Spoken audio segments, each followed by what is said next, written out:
name is Nathan Cross, sitting in for Bernard Avlin. It's such an honor.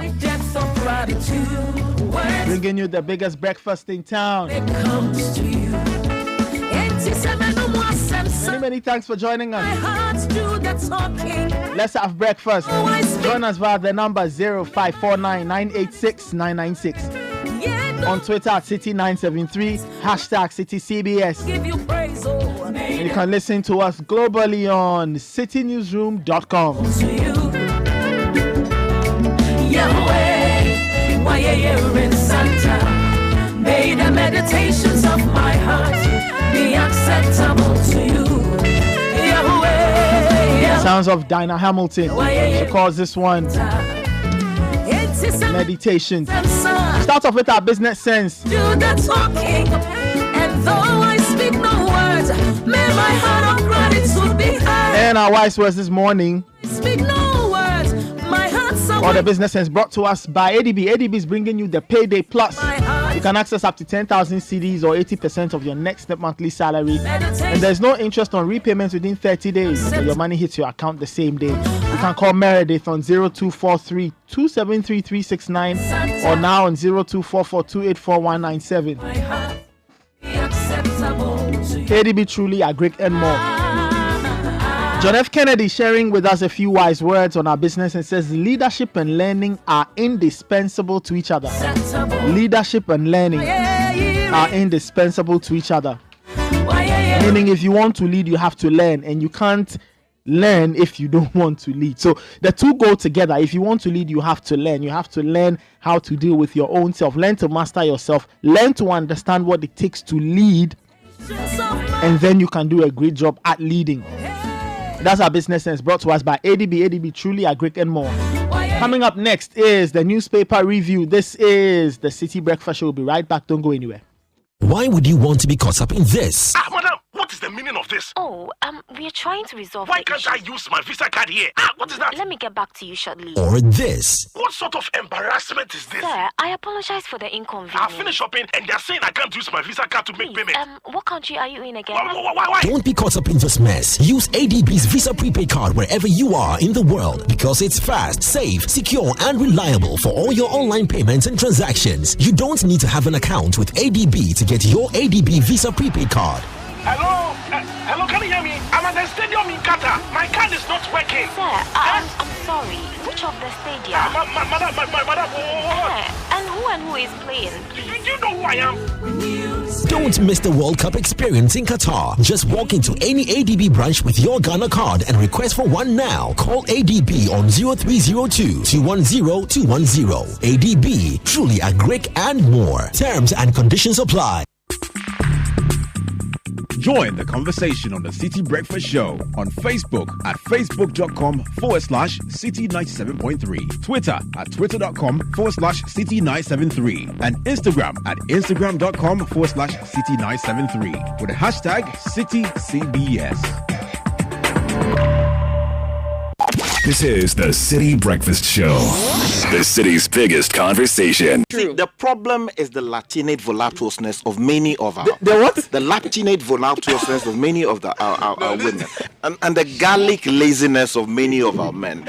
That is basically the reason why we have this trend.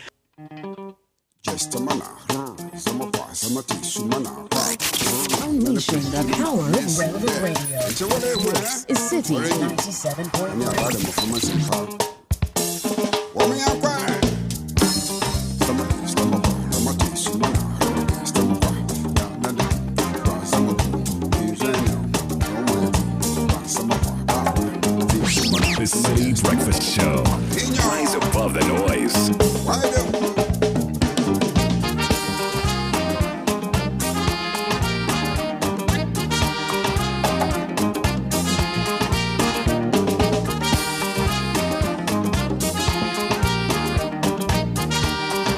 This is the Citi Breakfast Show.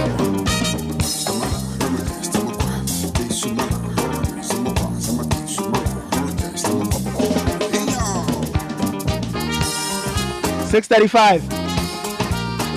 Welcome to the newspaper review on the Citi Breakfast Show, brought to us by Fidelity Bank.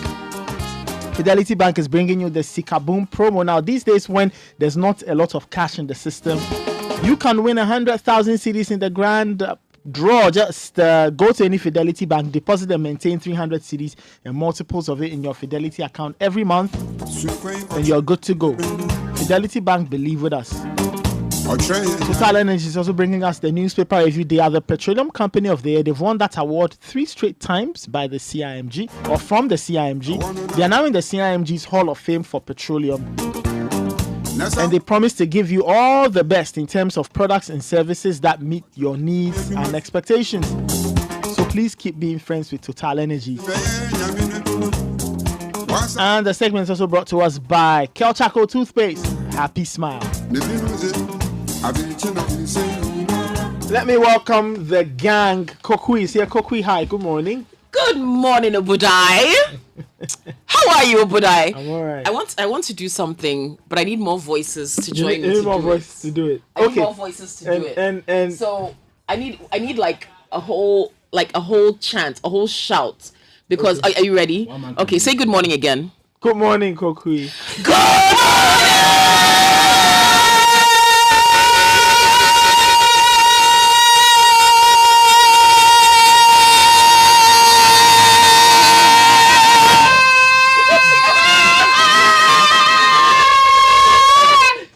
Yes!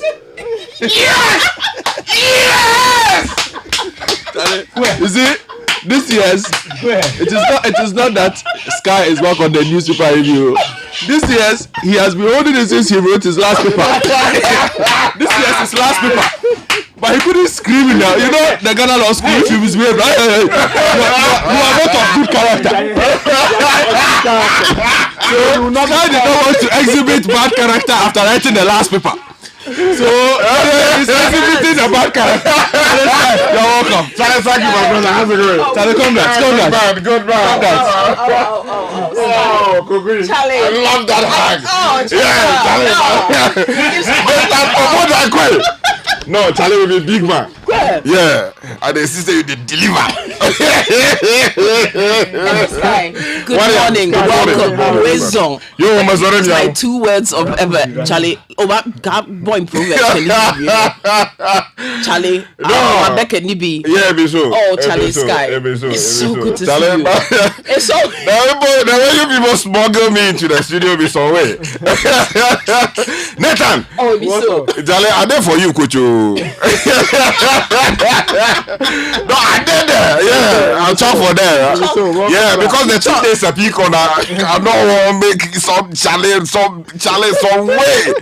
Because when the Jesus Christ is blessing, that be where the devil is blessing around. You get me? So Charlie, we did for you. So good morning, the people of Ghana. Yes, indeed.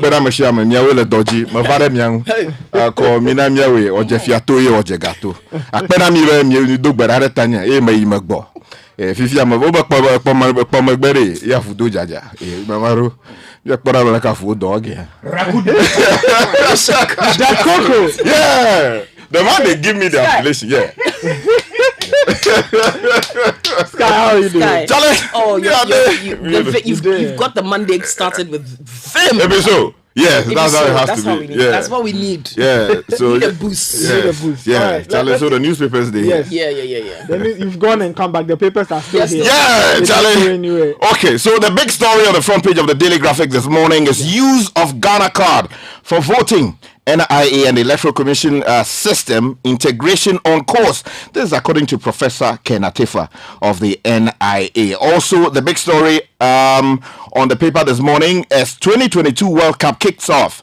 Senegal play today. And I've been honest in fiscal reporting, according to the finance minister who is under fire, and quintessential statesman, politician, is no more with us. This story is on the front page of the Daily Graphic as well. That's Professor Kwesi Botchwey. And on the front page of the Ghanaian Times, disaster looms at Angloga Anyanui as sandbar blocks channel, communities' livelihoods in danger, and town buried in sand, and another town disappears. Also, National Cathedral funds approved by Parliament. This is according to our finance minister, Kodo Foriata, and Professor Kwesi Botchwey. He passed on Terrible, at age 78. Very sad news coming in there.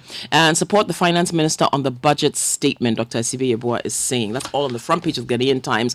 And Hearts of Oak drew with Dreams FC over the weekend, and Coca-Cola lost. Charlie, the league table is looking interesting. Anyway, and the opening of the 2022 World Cup, host nation, Charlie, host and lose. Qatar was beaten by Ecuador. That's how the World Cup got off to a start yesterday. They'll bounce back, I'm sure. The Republic says this morning, this is the Republic Press, it says this morning, Oforiatta begs again. Oh, Charlie.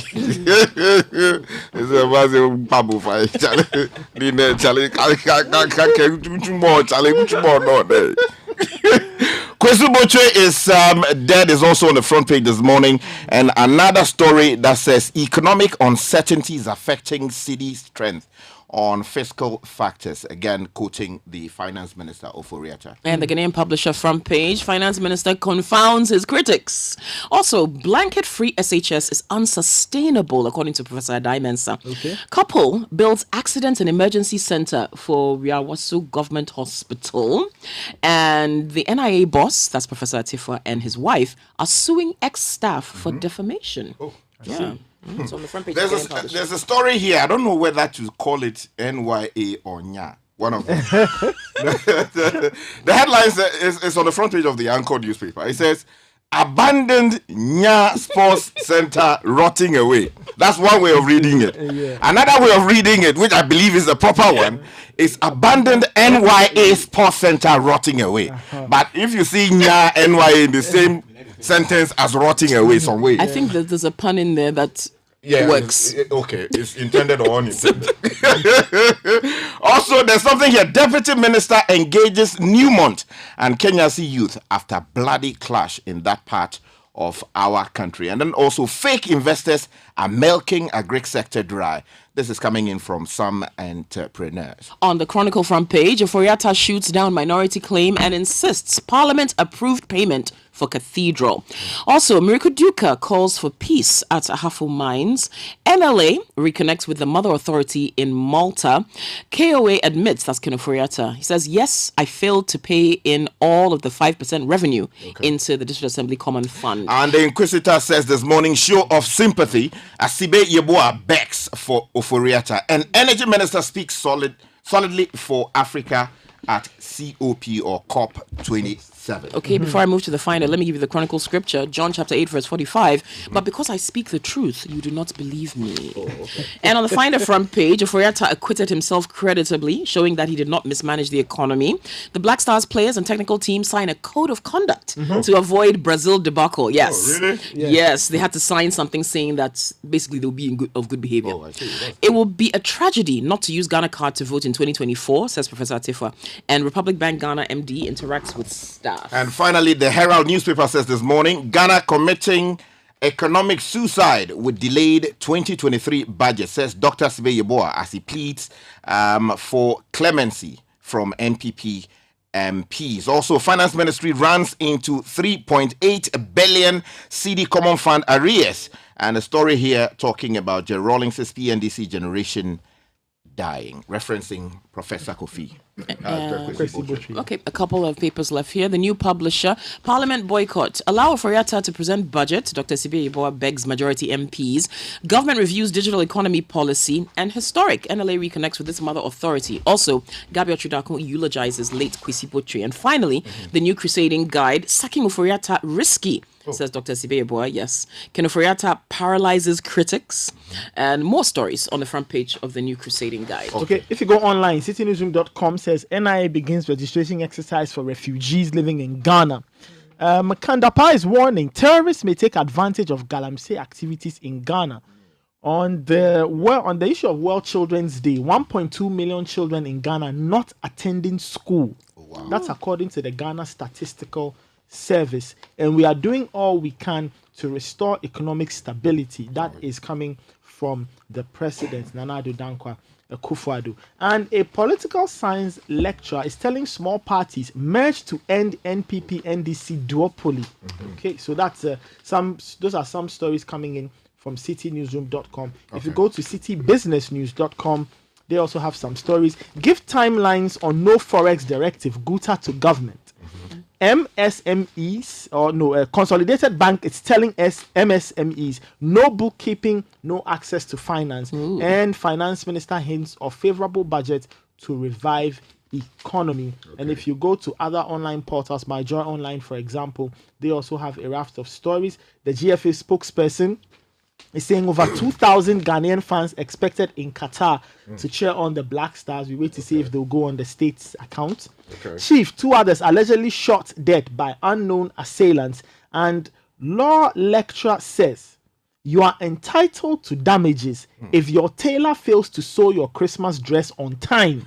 Charlie, that is what you say. This Christmas dress will have a day. StarFM.com.gh. They also have some stories on their online portal. Hashtag Ken must go. NAPCO trainees back calls for Forex removal. We are working hard to restore economic stability. That's coming from the president. And of course, Kandapa saying that Galamsey activities avenue for terrorists to invade Ghana. And if you go international, the BBC says club goer used shooter's gun to subdue him. That's coming from a mayor in relation to a shooting in Colorado. Hope returns to Kherson after Russian forces leave. And students injured after science experiment goes wrong. That's in Australia. And of course, for those who have the sporting persuasion, the World Cup began yesterday and Qatar lost by 2-0. Okay, well, let's start with the unfortunate news we heard over the weekend. Professor Kwesi Botchwey passes on at 78. Now, this is in the Ghanaian Times. So, former Minister of Finance, Professor Kwesi Botchwey, has died at the age of 78. He reportedly passed away on Saturday at the Kolebu Teaching Hospital in Accra. He was receiving treatment for a short illness. The late Professor Botchwey is the longest-serving Minister of Finance in Ghana's history. He served as Secretary of Finance during the Provisional National Defence Council, or PNDC military government, from 1982 to January 6, 1993. He was then appointed by the late President Jerry John Rawlings to lead efforts in stabilizing the country's collapsed economy. On January 7, 1993, he was reappointed as Minister of Finance when Ghana returned to democratic governance. He served till 1995 before his then deputy Kwame Pepa took over. He was born in 1944, September the 3rd, one of the bigwigs of the NDC. He was a professor of practice and development economics at the Fletcher School of Law and Diplomacy of Tufts University. Had his secondary education at Presec. We know he's a Presbyterian senior high school, and he held an LLB from the University of Ghana, LLM from Yale Law School, and a doctorate from the University of Michigan Law School. You can read more about him in the Ghanaian Times today, and may he rest in peace, and may God comfort his family. Our individual and collective condolences to the family in these difficult times. And again, if you look into page 16 of the Daily Graphic this morning, we have tributes pouring in for him and, of course, the family. And a number of people have been quoted here. The story is by Samuel Dodu and Delali Sika. And it says that tributes have been pouring in for a former Minister of State, Professor Kwesi Botchwey, who died at the Kolebu Teaching Hospital last Saturday, 8/78. And the paper says that family members, politicians, academics, and other members of the public have described him as the quintessential politician and statesman who served his country very well. And if you go through the story, we are told that he was a purist at heart, a quintessential politician and statesman, a utility person according to Mr. Ofosu Ampofo, and then a very principled person. So you can grab a copy of the Daily Graphic and pick up details of that particular story. Now to our current finance minister. Yes, now we'll go to the Chronicle newspaper. Parliament approved payment for Cathedral, contrary to claims by minority members of Parliament that funds for the construction of the National Cathedral were unconstitutionally drawn from the Consolidated Fund. Finance Minister Mr. Keno Foriata has indicated that Parliament gave approval for the withdrawal of those funds. According to him, it was about 400 million Ghana cedis, and it was approved by Parliament under other government obligations, which forms part of the contingency vault. He said, we certainly did receive parliamentary approval for whatever we do over contingency vault. And this is what I went through to do that under other government obligation. And I believe I have the liberty at that point Now, he disclosed this to the ad hoc committee hearing the censure motion against him by the proponents of the motion, which is the minority in parliament. The censure was brought about following accusations by the minority that the minister is the cause of the untold economic hardships on the people of Ghana. Sponsors of the motion, who are being led by the minority leader, Haruna Idrisu, said the minister's actions and inactions at the finance ministry is what has caused the depreciation of the cedi, high inflation, high fuel prices, high food prices, and increasing debt stock in the country. Meanwhile, in the Finder newspaper, they say that the minister acquitted himself creditably and has rejected all of the accusations leveled against him as the grounds for a censure motion against him. You can read more in the Finder. Okay. Well, the president over the weekend was addressing congregants at the Presbyterian Church of Ghana, Achimeboakwa Presbytery, and he said that Ghanaians would soon witness results from engagements with relevant institutions and agencies as part of moves to address the current economic hardship. The president called on Ghanaians to pray, support, and continue keeping faith in him to deliver the country from the current economic turmoil. The battle is still the loss. I tell you. let me leave that matter for now and take you to the Herald newspaper. Still on the economy, a former chairperson of the finance committee in parliament is saying that Ghana is committing economic suicide with delayed 2023 budget. This story says that a former chairman of the finance committee of parliament has predicted disaster for the Ghanaian economy if the majority group in parliament refuse to fully cooperate with the finance minister, Ken Ofori-Atta, to present the 2023 budget statement and economic policy to the House later this week. Now, according to Dr. Mark Esibe-Yeboah, despite the avowed resolve of the New Patriotic Party members of parliament to get Mr. Ofori-Atta out of office, the abrupt removal of Charles Edu Boahin, Minister of State at the Ministry of Finance from office days before the presentation of the budget statement has created a vacuum hitherto filled by an experienced hand with critical institutional memory. Now, in his view, if they push ahead and remove him, there will be a major crisis both at the ministry and then nationally. So they should do their things small. I see. Okay. Now, the Ghanaian Times has this front page image of the disaster looming at Angloga Anyangui. Please say it again, Skye. Anyangui. Yeah, Anyangui. You know the area? Yeah, very beautiful area. Now, when you see what's happening there, what do you say about it's that? heartbreaking. I've been monitoring from far away the crisis we've had in that part of town over the last couple of years. We've seen tidal waves destroy homes and ravage, church buildings, school buildings, and all of that.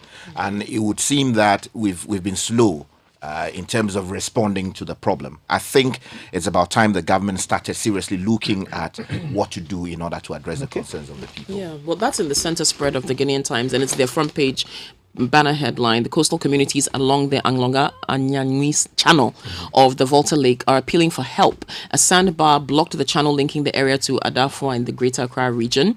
It's an important trading route for thousands of people. So people in that area are unable to move as they should. The water is unable to flow into the Gulf of Guinea. It's affecting the fishing community, the livelihoods in these communities. Remember the 2021 tidal waves caused a lot of havoc there. So you can read more in the center spread of the Ghanaian Times, but I think, as Skye said, we haven't really done enough to try to solve the situation. Right. Let's take a few more stories before we wrap it up. If you go to my joy online, the law lecture story and the Christmas dress is here. Maybe you may want to hear. For those who did not know. Now, despite the story says, despite the bliss that accompanies Christmas, many Ghanaian celebrants are often shattered by the failure of their dressmakers to deliver on agreed timelines. Okay, now, a law lecturer at the UPSA, Kweku Atakra Jumo, however, is saying that customers can sue dressmakers for damages if they fail to honor their timelines. He was speaking on the law on Sunday. He explained that an agreement of timelines between a dressmaker and client was recognized by law, and therefore a disappointed customer could sue for damages if the dressmaker failed to meet his or her side of the bargain. Well, I mean, technically, that is true and possible, but the question is, I mean, how much are you going to spend initiating a legal action over your dress, and what kind of damage do you expect, or damages do you expect at the end of the day? Really, if you look at how our court system operates, and also because we do not have a very profound and well clearly laid out small claims procedure, in the sense of how to deal with it briefly and quickly and then get your hands off it. It will be locked up somewhere in the system for years, and perhaps 10 Christmases will come and you're still fighting for damage. It's unfortunate. Law degree is working. Yeah, law. Okay. All right. Very quick. Yes, before we go, Black Stars players and technical team signed code of conduct to avoid Brazil debacle. Okay. So the Black Stars players and the technical team, management, and other members of the Ghanaian delegation for Qatar 2022 have signed a code of conduct ahead of the competition. This is in the Finder newspaper.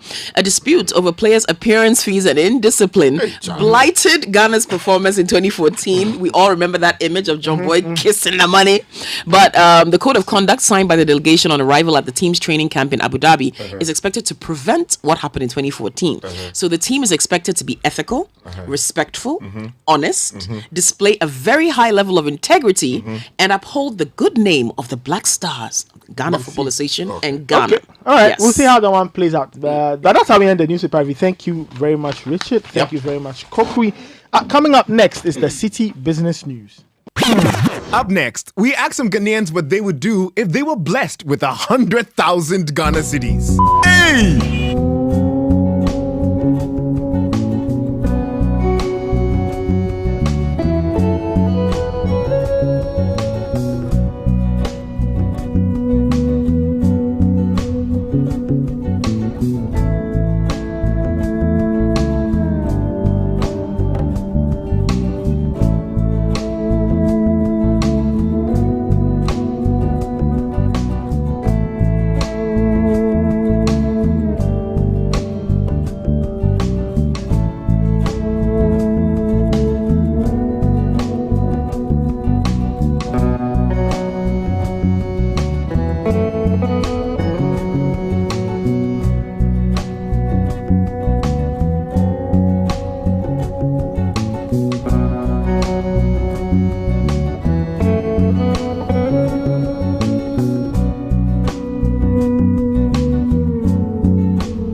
Bank and Graphic Communications bring you the SME Fair 2022. Now, the two-day fair themed Enhancing SMEs Access to Markets for Sustainable Growth will bring together businessmen from arts, beauty, electronics, furniture, food and agriculture, engineering, retail store, and more to exhibit their products at amazingly discounted prices. And it's happening at the AMA Gardens on Thursday and Friday, 8th and 9th December from 10 a.m. daily. You can call 0800 004400 for more info. Access Bank, more than banking. Goal is also bringing us the City Business News, and these days they are making things easy. You can pay with mobile money when you go to buy fuel. Visit their Facebook, Instagram, and Twitter handles for more info. Goal Good Energy. Go DM. And the City Business News is also brought to us by MTN and Enterprise Life. All right, let's get into the City Business News. Netele Nete is here.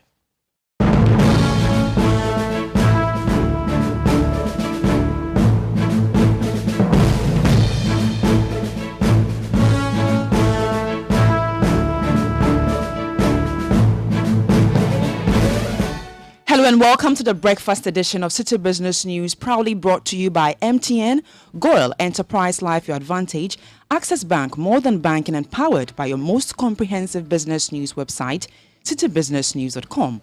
My name is Netele Nete Ajahu. Coming up, Finance Minister Ken Ofori-Atta assures of a favorable budget to help revive the economy from current economic hardships, and the Ghana Chamber of Telecommunications hints of an increment in tariffs due to the present high cost of doing business in the country.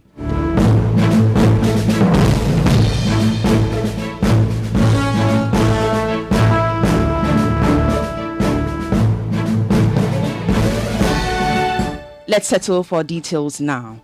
The Minister of Finance, Ken Ofori-Atta, has hinted that the 2023 budget will roll out pragmatic policies that will revive the economy from the grappling effect of the current economic crisis.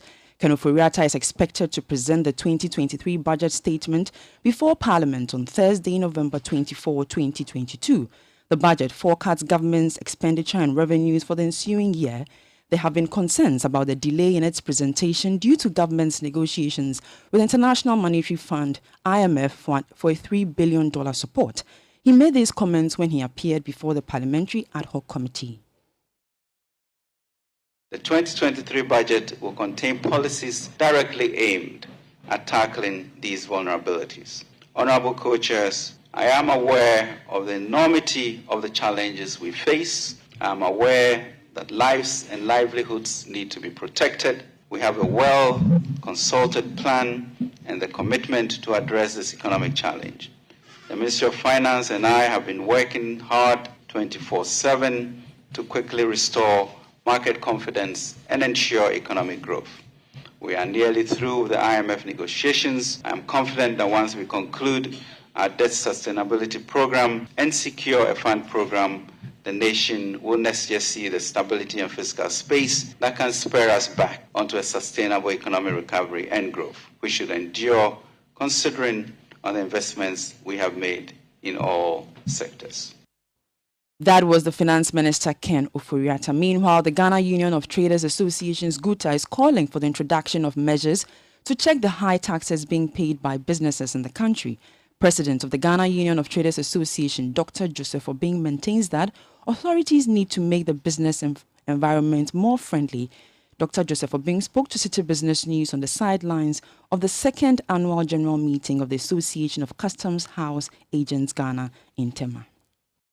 Taxes should be made affordable and easy to ensure compliance. But what our revenue authorities have done and continue to do, and it's a big mistake, is that they do the opposite. They make tax payment very complex, very expensive, and it does not ensure compliance. And so they make it too expensive and succeed to cripple or collapse businesses for the sake of getting just a little revenue to develop the state. And we've done this for all this time. It has not helped us. I thought it is time that we make taxes affordable to ensure compliance. If I say compliance, bringing everybody on board so that you can maximize your lot. If you do not learn this simple fact, you always go around the circles pretending to be collecting the taxes and you are not getting anything. The taxes that we pay in this country is so high, especially at this time. When exchange rate is taken from the left, interest rate is taken from the right, and then we increase what they call benchmark values to make it practically impossible for traders to trade now. Our backs are broken. Dr. Joseph Obing is also asking government to come clear on the timelines in which the directive given by the Bank of Ghana to cease Forex support for some food items imported into the country will be implemented. According to him, goods which were procured but are yet to arrive into the country before the directive was given should receive the necessary Forex support from the Bank of Ghana. This, he says, will prevent harsh shocks to businesses. We want to appeal to government and Bank of Ghana is to make timelines Because we are not saying that the goods that have already been procured, we are not going to pay, because we have already procured them and we owe our suppliers. And so how are we going to get the money? So we have to make the timelines. If you are saying that new import is what we are not going to give the Forex, that is okay. But it's not what has already been established and brought, where people are liable to redeem their indebtedness. And this is what we are talking about. And that they should provide the timelines for this. We have to, having in mind also that most of these traders in these commodities are the potential investors in this new project, because they are going to migrate into the local production. So you do not do anything to destroy their capital. You do not do anything to discourage them, even in this industry, but you coerce and then encourage them to metamorphose from the excessive importation into the production for which they have the capacity. These people in this industry have a huge capacity, more than most of the locals here and all that. And so our investment law should also be tied up with the same, where we discourage people from trading. Joseph Obeng is the president of the Ghana Union of Traders Associations, GUTA. The Ghana Chamber of Telecommunications says its industry may have to increase their tariffs due to present high cost of doing business in the country. Already, players like Telco giants MTN had earlier announced an increment in their data tariffs, but have since postponed the date of implementation. This comes at a time where utility tariffs are up, fuel prices have skyrocketed, and inflation is at an all-time high. Speaking to the media, Chief Executive Officer of the Chamber, Engineer Dr. Kenneth Ashigbe, justified the anticipated tariff increment, arguing that many sectors have already taken the lead in adjusting their prices upwards. Well, you see, as an industry at the Chamber, one of the things we don't discuss is pricing.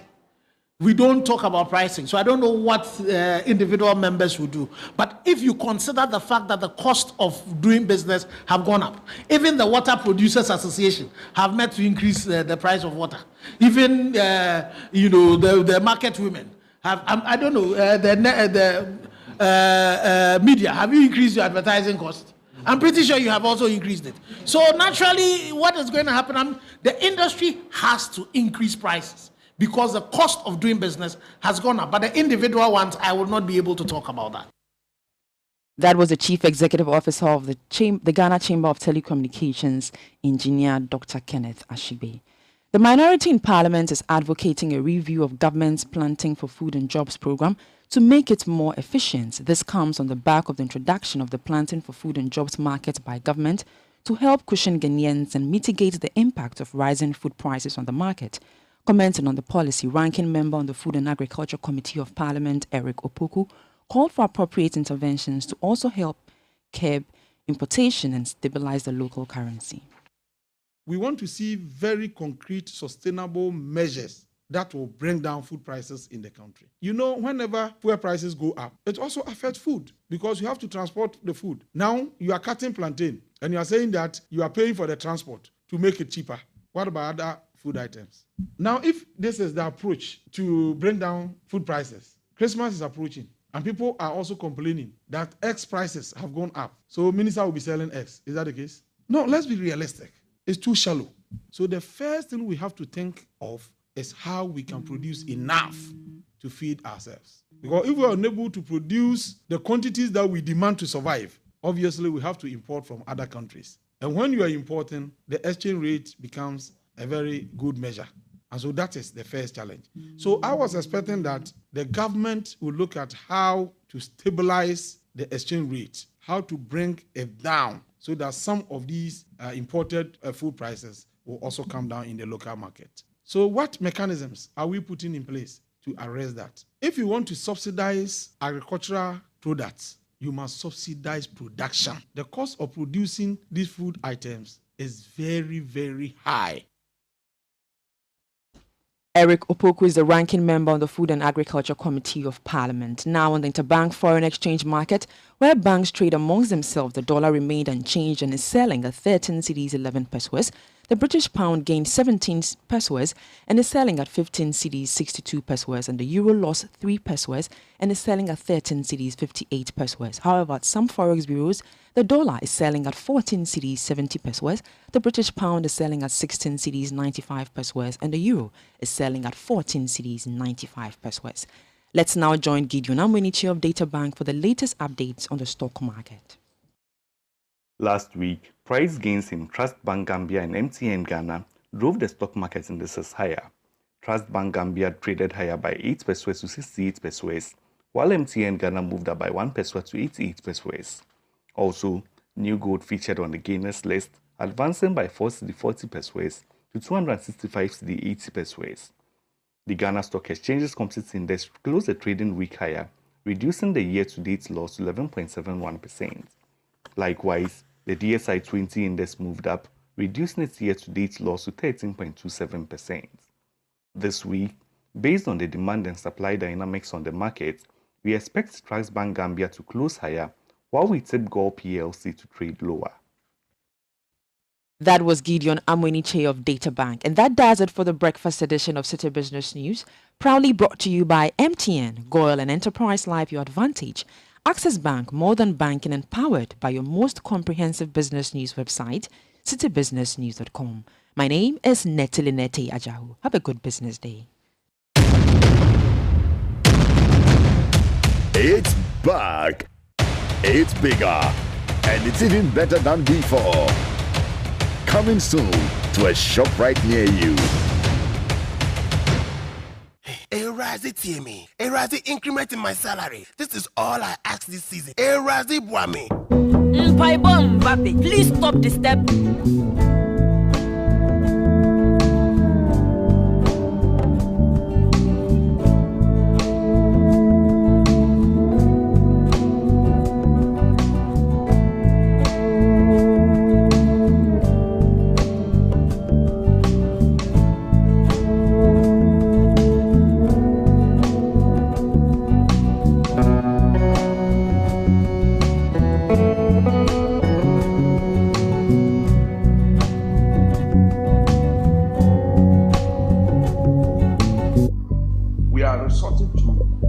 Expensive chemicals to be able to get to be able to reduce the process losses. If you go to Odaso, if we were not using the polyelectrolyte, we might not have been able to even get up to 30% of the water to send to Obuasi. But with the use of the polyelectrolyte, we are doing about 50%. And so at every time you have to increase costs. If you are using the aluminum sulfates, you will have to use. This is the Citi Breakfast Show, the city's biggest conversation.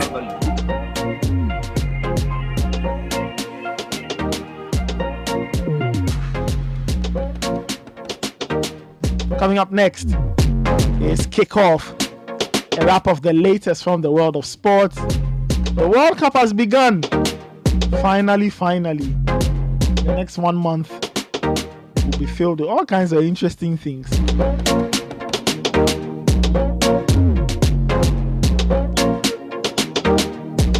All of that and more. There was some Ghana Premier League action over the weekend, the last match day before the World Cup break. All of that and more will be captured on Kickoff. Kickoff is brought to us by Lecheo. Have you updated your records with Lecheo? Remember that as a directive from the Bank of Ghana, the Ghana card is now the only accepted ID for all financial transactions. You can visit any Lecheo branch near you to update your records with your Ghana card to enable us serve you faster and better. You can send a WhatsApp message on 0574065958. Or you can call their landline or their line 0302 208 333 0302 208 333. Lecheo, let's improve lives.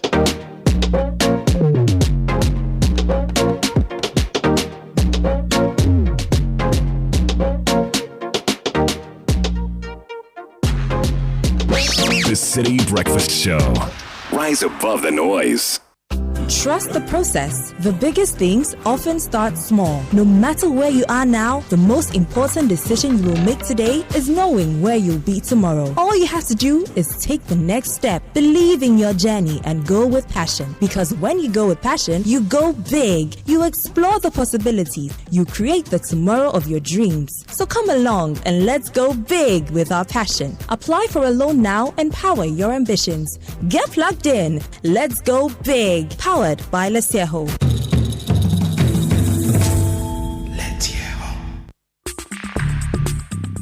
Join the conversation on the Citi Breakfast Show on Facebook at facebook.com/Citi97.3, Twitter at twitter.com/Citi973, and Instagram at instagram.com/Citi973 with the hashtag CitiCBS.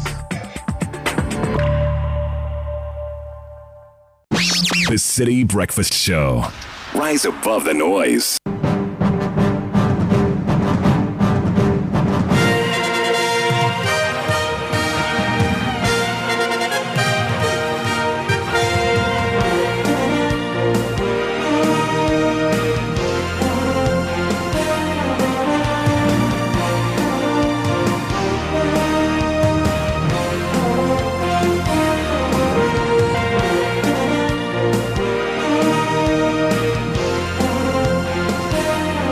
Benjamin Nketia here with kickoff in the headlines. Aduana Stars top the Bet Power Ghana Premier League as it takes a break following the commencement of the World Cup.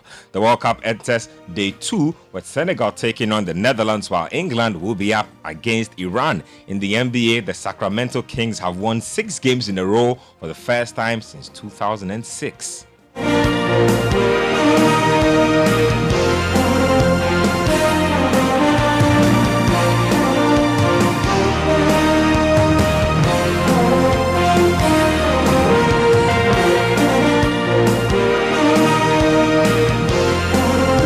And let's begin with the Bet Power Ghana Premier League and Hearts of Oak. They staged a comeback to rescue a point in a 2-2 draw against Dreams FC at the Accra Sports Stadium. David William Kwabena Van Dijk scored a brace for Dreams FC, but an own goal and a late strike by York ensured that the spoils were shared. Now we can hear from Accra Hearts of Oak head coach Slavko Matic after the match. Let's move on. We'll bring you that particular one. Let's get to the camp of Kumasi Asante Kotoko. They were beaten by 2-1 by Real Tamale United at the Aliu Mahama Sports Stadium. George Infege's first half strike couldn't secure the points for Asante Kotoko. A second half goals from Issa Kuba and David Abagna secured maximum points for the home side. Abdul Ghazale is Kotoko's assistant coach.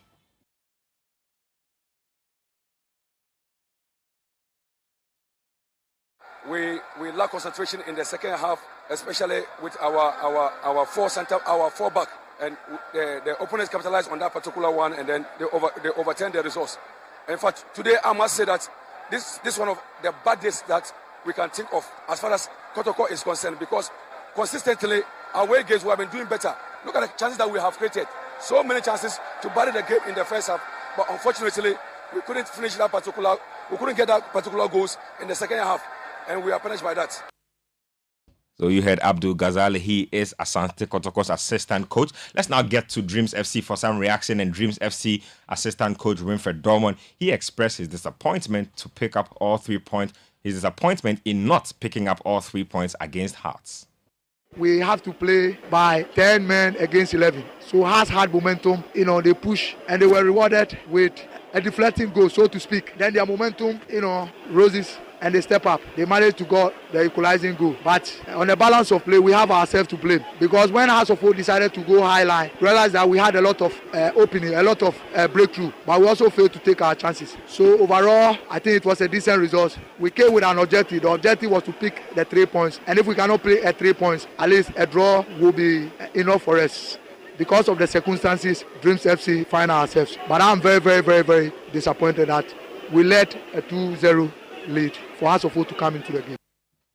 So you heard Winfred Dorman, he is assistant head coach of Dreams FC Football Club. In the other Bet Power Ghana Premier League results, there was Bechem United beating in Swatreman by 3-0. Brekum Chelsea were 1-0 victors over Accra Great Olympic. Samatex also beat Kerala by 1-0. There was Kim Faisal Football Club taking down Accra Lions by 2-1. Legon Cities also lost at home to Bibiani Gold Stars by 1-0. Mediama Sporting Club managed to get out of their slump, this time beating Kotoku Royals 1-0, and then Tamale Cities managed to beat Adriana Stars also by 2-1. So the northern clubs coming through big time in the final week before the World Cup break in the Bet Power League. When you get to the Malta Guinness Women's Premier League Week 7 results in the Northern Zone, we have Supreme Ladies losing 3-1 to Pelpia Ladies. Prisons Ladies also beat Candy Soccer Academy by 4-1. Ashtown Ladies were up against Fabulous Ladies. They won that game by 1-0. Tamale Super Ladies lost by 4-0 to Ampem Dakwa Ladies. Now there's a game today between Northern Ladies and Dreams Ladies. Also in the Southern Zone, Soccer Intellectuals were up against Hazakes Ladies. Berry Ladies took on Police Ladies. They lost that game by 1-0. Siam Socrates Ladies drew 1-1 with Army Ladies, and Lady Strikers beat Rich City by 4-3. Faith Ladies drew 1-1 with Thunder Queens. Let's move on to some World Cup related stuff. And let's get to the camp of the coaches who have traveled to join the Black Stars. I'm talking about Prosper Nate Ogum, Ibrahim Tanko, and also Samuel Bwedu. Let's hear from Accra, or former House of Folk head coach Samuel Bwedu. He has described the team spirit in camp as amazing. Team spirit is really, really amazing, because since we arrived, we could see that the management and then the president and all the playing body and the technical team are moving together. They are sharing things together.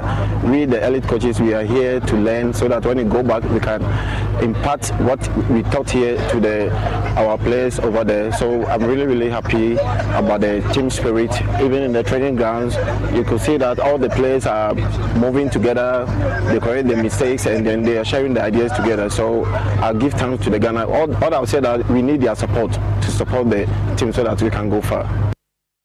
So you have former Accra Heart of Folk head coach Samuel Bwedu there. He is with the Black Stars in camp in Qatar, and talking about the World Cup. The 2022 FIFA World Cup enters its second day today, with 6 countries involved in 3 matches. Now, one of Africa's 5 representatives, Senegal, will be in action against the Netherlands in Doha at 4 p.m. Ghana time in the second match of the day. However, the defending champions will not have their talisman Sadio Mane with them, as he has been ruled out of the competition with a knee injury. The first match of the day will see England taking on Iran at 1 p.m. Ghana time at the Khalifa Stadium, while the last match will be played between the United States and Wales at 7 p.m. Ghana time. Now, football fans can follow the World Cup Daily Show on Citi TV every weekday between 11 a.m. and 1 p.m. for a comprehensive breakdown of all happenings in the 2022 FIFA World Cup. Let's finish off with some basketball before we go. Some really good games were played last night in the NBA.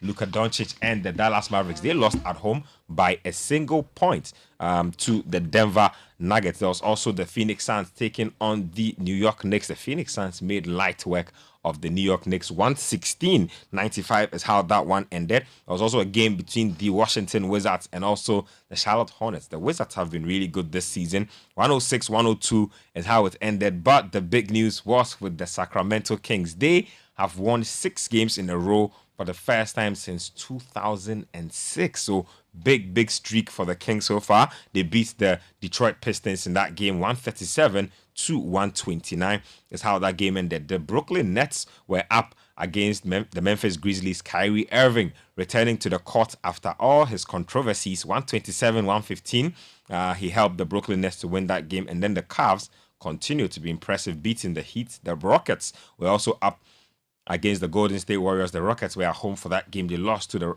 Warriors 127-120. And then finally, the Los Angeles Lakers, back-to-back wins for the first time this season against the San Antonio Spurs. They won by 31 points. It was 123-92. How the Lakers won that one. Anthony Davis getting back-to-back games with over 25 points and 15 rebounds. So Davis coming up big for the Los Angeles Lakers there. That's how we end this morning's edition of Kickoff. My name is Benjamin Nketia. Kickoff was brought to us by Lecheo. There's more sports at citysportsonline.com.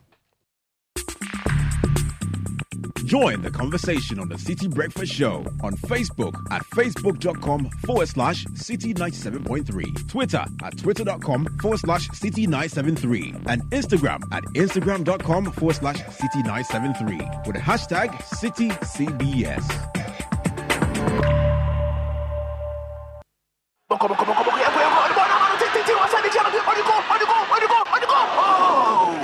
Stop lying to us. Stop deceiving us. He was not even close to the pole. That is why I bought this Samsung television. This football season, it is Samsung all the way. Enjoy massive discount, up to 15% discount on selected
expensive chemicals to be able to get to be able to reduce the process losses. If you go to Odasu, if we were not using the polyelectrolyte, we might not have been able to even get up to 30% of the water to send to Obuasi. But with the use of the polyelectrolyte, we are doing about 50%. And so at every time you have to increase costs. If you are using the aluminium sulfate, you will have to use, the more aluminium sulfate you put in your water, the more other chemicals that you put in to correct your pH level. So at all times, the costs continue to go very, very high. And I think that if PURC can allow us to pass on the cost to the citizen, yes, politically it might have some implications. But when people begin to see the cost, I'm sure we'll all go onto the rivers and directly get the people who are doing that damage away. If we don't take that seriously, I'm sure even our rivers will die.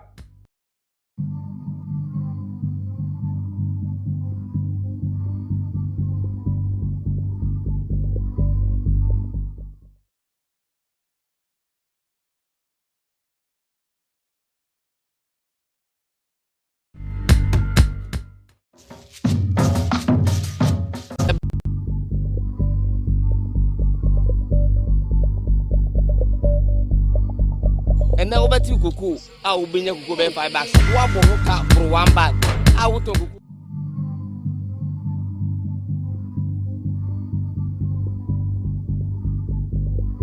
We are resorting to more expensive chemicals to be able to get to be able to reduce the process losses. If you go to Odaso, if we were not using the polyelectrolyte, we might not have been able to even get up to 30% of the water to send to Obuasi. But with the use of the polyelectrolyte, we are doing about 50%. And so at every time you have to increase costs. If you are using the aluminum sulfate, you will have to use the more aluminum sulfate you put in your water, the more other chemicals that you put in to correct your pH level. So at all times, the costs continue to go very, very high. And I think that if PURC can allow us to pass on the cost to the citizen, yes, politically it might have some implications. But when people begin to see the cost, I'm sure we'll all go onto the rivers and directly get the people who are doing that damage away. If we don't take that seriously, I'm sure even our rivers will die. The voice to those who cannot speak. If you shine a little light, give sight to the ones who've lost their way. There's a place for people like you. I've heard up there the streets are made of gold, and when you get there, there's a hand to hold. I believe when your days down here are through, there's a place up there for people like you. If you walk around with your heart on your sleeve, and if you're trying to be the change you wanna see, if you lay down your life for love so someone could be saved, there's a place for people like you. I've heard up there the streets are made of gold. This is the Citi Breakfast Show, the city's biggest conversation. And when you get there, there's a hand to hold.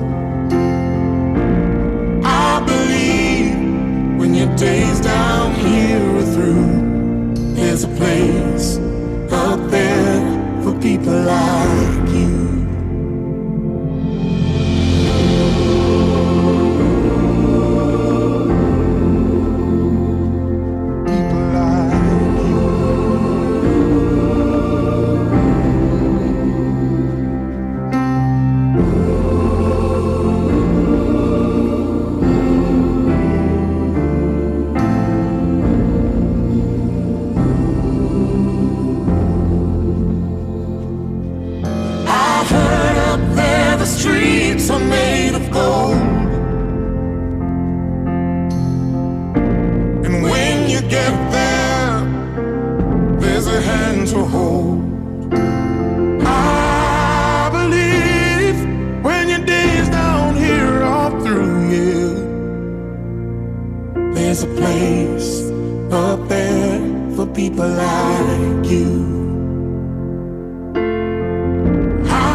Keep doing what you do. 'Cause there's a place up there. 7:33. Just listening to the Citi Breakfast Show. There's a hand to hold. Sending your thoughts and comments on 0549 986 996. When your days down here. Happy birthday messages coming in. There's a place on Monday, the 21st of November, 2022. This one says, happy birthday, Ameli Ampofo of MTN, from your daughters Afrakoma, Aduma, Santoa, and your husband Joe. May the good Lord continue to shower his blessings on you. I'm going to co-sign that one. Happy birthday, Ameli. Very, very happy birthday from me as well and my family. She's my church member. She's a big woman. I see. Big woman at MTN. Happy birthday, Amelie. Happy birthday. This one says, please wish Anthony Forson Jr., immediate past president of the GBA, happy birthday on behalf of Team Forson and the executives of the Ghana Bar Association. Co-signing that one too. Uncle Tony, happy birthday. Another big man. Happy birthday to you, Uncle Tony. All right, we have a few more messages. Yes. Dorcas says, to my dearest sister from another mother, words can't explain how much you mean to me and you've impacted my life. Through thick and thin, you've been there. It's my fervent prayer that this day brings you long-lasting joy, peace of mind, and may the Almighty Father grant every heart's desire. Welcome to the third floor, Mamiama Mante. Okay. From Abna Jane in Tema, kindly wish Nanajer Saki of Olam Ghana in Tema a fabulous 50th birthday, and may God continue to bless him. And good morning, Nathan and team. Please help me wish a belated happy birthday to Madam Catherine Sogbe of Akachi Senior High Technical School. You've been a good guide to us. God bless your new age. This is from Godson Tenge in Nkatamansu Municipal Assembly. Happy birthday. And I've got a belated happy birthday to Cornelius Manote Mano. Yesterday was his birthday. Fantastic guy. He's our bass guitarist in the band Kokri. He's amazing. Keyboardist. Like, he's so multi-talented. He's a fantastic musician and a wonderful, wonderful person with a really good heart. So belated happy birthday to you, Cornelius. Hey, Nathan Bad. Yeah. Coco has finished. It's my turn. Okay. Hey. I didn't know. Giddy wane. Yeah. Good Monday morning, people. But good morning, Godfred. Today is the Nihao's birthday. If I the say Nihao. Yeah, if we say the Nihao. The Nihao. There's only one Nihao in my family. So when we say the Nihao. But birthday wishes coming to Mrs. Benedicta, say, aka Benny, aka Nihao. All the kids, my kids call it Nihao. This is coming from Mame Brago. This is coming from your husband. Happy birthday. Famous Kwabna Osei. Yeah. Coming from your children, coming from your parents, coming from your siblings. Everybody says happy birthday. She's an amazing person. I wish you the very best. No surprises for you though from me. The way last week your squad gave me pressure. This week I'm not making any promises, but all I can say is too much love from everybody. Benny, have an amazing day. She's the CEO of Fidelity Pharmacy. Amazing homemaker. She's everything. So happy birthday, Benny. All right.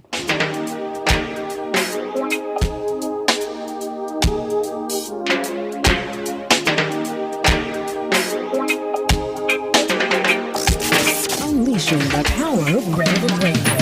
This is Citi 97.3.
Messages are welcome on 0549986996, and all your messages are brought to you by Creamy Plus evaporated milk, taking you back to the original creamy taste of evaporated milk, and it's a great compliment to all All your cereals, your teas, coffee, Gary Soakins, Mashke, everything. And it contains essential vitamins. And it's gentle on the stomach. It has vegetable fat. Get your day started with Creamy Plus and enjoy the rest of your day. Find Creamy Plus in all Girl Shops, Bachuna, Total, and other supermarkets in your neighborhood. You can contact Let's Farm Distributors at Medina Rates Junction on 0501 682-522, or Grace has found us at Akoko Photo in Dansoman on 0245 162747. Now you stand to gain more when you bank at GCB. GCB, your biggest and largest bank, is giving salary account customers more in the GCB Gain More promo. Now when we say more, this is what we mean. You get up to 300,000 cedis in loans at a competitive interest rate. You can repay in 60 months at reduced upfront fees, pay no monthly fees for 6 months, and get an instant reward when you make a deposit into your salary account. Also benefit from free life insurance cover for a year. Promo runs until April 2023. T's and C's apply. GCB is your bank for life. Now, clean water and decent toilets are a human right, yet 256 million people in West Africa, that's 64%, have no access to a proper toilet. World leaders have signed up to a set of global goals to guarantee these basics for everybody. And the deadline is 2030 and the clock is ticking. We need to change tack now. With your help, we can hashtag change the score on decent toilets for follow WaterAid Ghana and WaterAid West Africa on social media for more updates on how to support this campaign. Don't forget to tweet and post with the hashtag change the score. Yeah, that's Ansana. he doesn't know you're talking about. Don't worry. He never saw it. It's okay. Charles, early in the morning. What is this? Calm down. But anyway, Nathan, just to kick things off. Yesterday, I have never seen so many sad rich people in one space before. Sad rich people. Qatar. You see, Let's call them 2-0. Money can do a lot of things, but money cannot buy you natural ability. Charlie. So they had a great opening ceremmoney. It was nice. They had a fantastic occasion. That's money. But when the rubber met the road, the purpose for the occasion. Ecuador is an average World Cup team, a good World Cup. Yeah, they are decent team. Ecuador is not Argentina, it's not Brazil. Ecuador is okay. You know what? The Ecuador exposed that Qatar. You can't convert oil to. You can't. Charlie, you mean when the team reached the pin corner? Charlie, when Valencia, Charlie, Ecuador's captain scored the second goal. They showed the section of the VIP. Charlie, there were like 1,000 people there. And these people are like, Charlie, Charlie, shake. How do you say in Arabic? It's still Charlie. The people ball. And there's one video I saw, Charlie. I think there was this Ecuadorian fan who was sitting amongst them. Charlie, he was sharing. So one knee in jump Charlie, you're not careful. When Jai rough now, you're honor. I will let them throw you outside. Yeah, but God, something came to my mind. You know, I was wondering why two things. Why do we have to compress the World Cup in just Qatar? If you look at they could have spread it around the Gulf states. The infrastructure of the Gulf states. I mean, a couple of matches in Abu Dhabi, Bahrain, even Kuwait. I don't know I don't know how they would have dealt with the host nation issue. But the next World Cup, they want to do it on 3 continents. Okay, so I feel 3 countries. They could have said, let's spread the love. Dubai, because Qatar is a very small place. But some of those universities are even smaller. But that's my point. If you did an Emirati World Cup, people will live in, and flight between those countries is very easy. Yeah. Maybe we should think about regionalized World Cups. Even if you did that, Ghana, you could have a World Cup where regions, so like North African World Cup, Southern African. One country cannot. It's getting way too big and it's too expensive. And the way the world is with COVID and everything else, I don't think it's even advisable to compress all of that in one tiny space. I mean, I think Greater Accra is bigger than the whole of Qatar. It's a very small place. Yeah. And you are putting how many thousands of funds?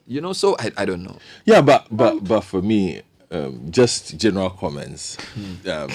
Ecuador Qatar was not the kind of opening game anybody wanted to watch. First of all, but we will bear it. Don't worry, it's gone. And Ecuador won. Yeah. It could have been more. Yeah. It could have been 6-0. Yeah, they had a really good game. It should have been. Yeah. And then, but for me, the interesting thing was the build up towards it. You know, the conversations that were being had. The media framing, and I looked at the Western media framing. I'm talking about Infantino. Infantino is a big man. And then Infantino on Saturday. Europe should be apologizing for 3,000 years. Yes. You know, he spoke some home truths. Have you noticed that every time there's a tournament in either China, in South Africa, the global South, anytime it's not Europe or North America, the Western media always have an issue. Yes. 2008 Beijing Olympics, they said the air is not good. South Africa, they said there's crime everywhere. Every time there's a even Brazil, yeah, they do. They always, the hypocrisy is too much. And I think Gianni Infantino, his example about Freckles was not the best. But my point is that Europe has destroyed many countries. Yeah. They shouldn't be having conversations and trying to pontificate with their unnecessary views around somebody's freedoms and things. You know, even if it's to be said, they are not the ones to say it. And I'm happy an European looked them in the face and said it to them. So you were happy with Infantino? All they had was some funny journalists trying to respond to it. What he said about the havoc Europe has caused and their hypocrisy is absolutely the truth. And we all know this is true. Every time there's a World Cup somewhere which is not Europe, why does Europe? Africa has 5 places, South America has 5 places. If you want a more exciting World Cup, democratize it. You've dominated the football scene. They are taking the World Cup somewhere for another country, and then every day you are making noise as if you are the only people who are civilized in the world. Yep. I mean, what kind of behavior is that? I wish Infantino would even say it more. so the build up, and then of course there was hypocrisy and pontification. Of course, then there was the beer issue that came up. No alcohol. You know, but all in all, I think that the football has kicked off. We're going to focus on the football. But I wanted to ask something. And yesterday I have this World Cup chit chat in game that I do. It's quite popular. Loski should hop on one of these days on Twitter, and let's talk. You know, and I was asking the question about how the Ghanaian media covered the build up to the World Cup, and most of the time we tend to focus just on the football. You know, so the conversations that were being had about human rights, about all those things, are not things that this side of the world we tend to focus on. We just want to go and play football. What is Black Stars doing? We don't want to be drawn into somebody's narrative. Yeah, we are do for some kind of people. This is a World Cup that we want to look. Probably the only thing that can lift the nation now. Yeah. So it becomes more important because, look, the economy is in tatters. Okay, and football is the only thing that brings us together and gives us joy. Yeah. So we pray they do well.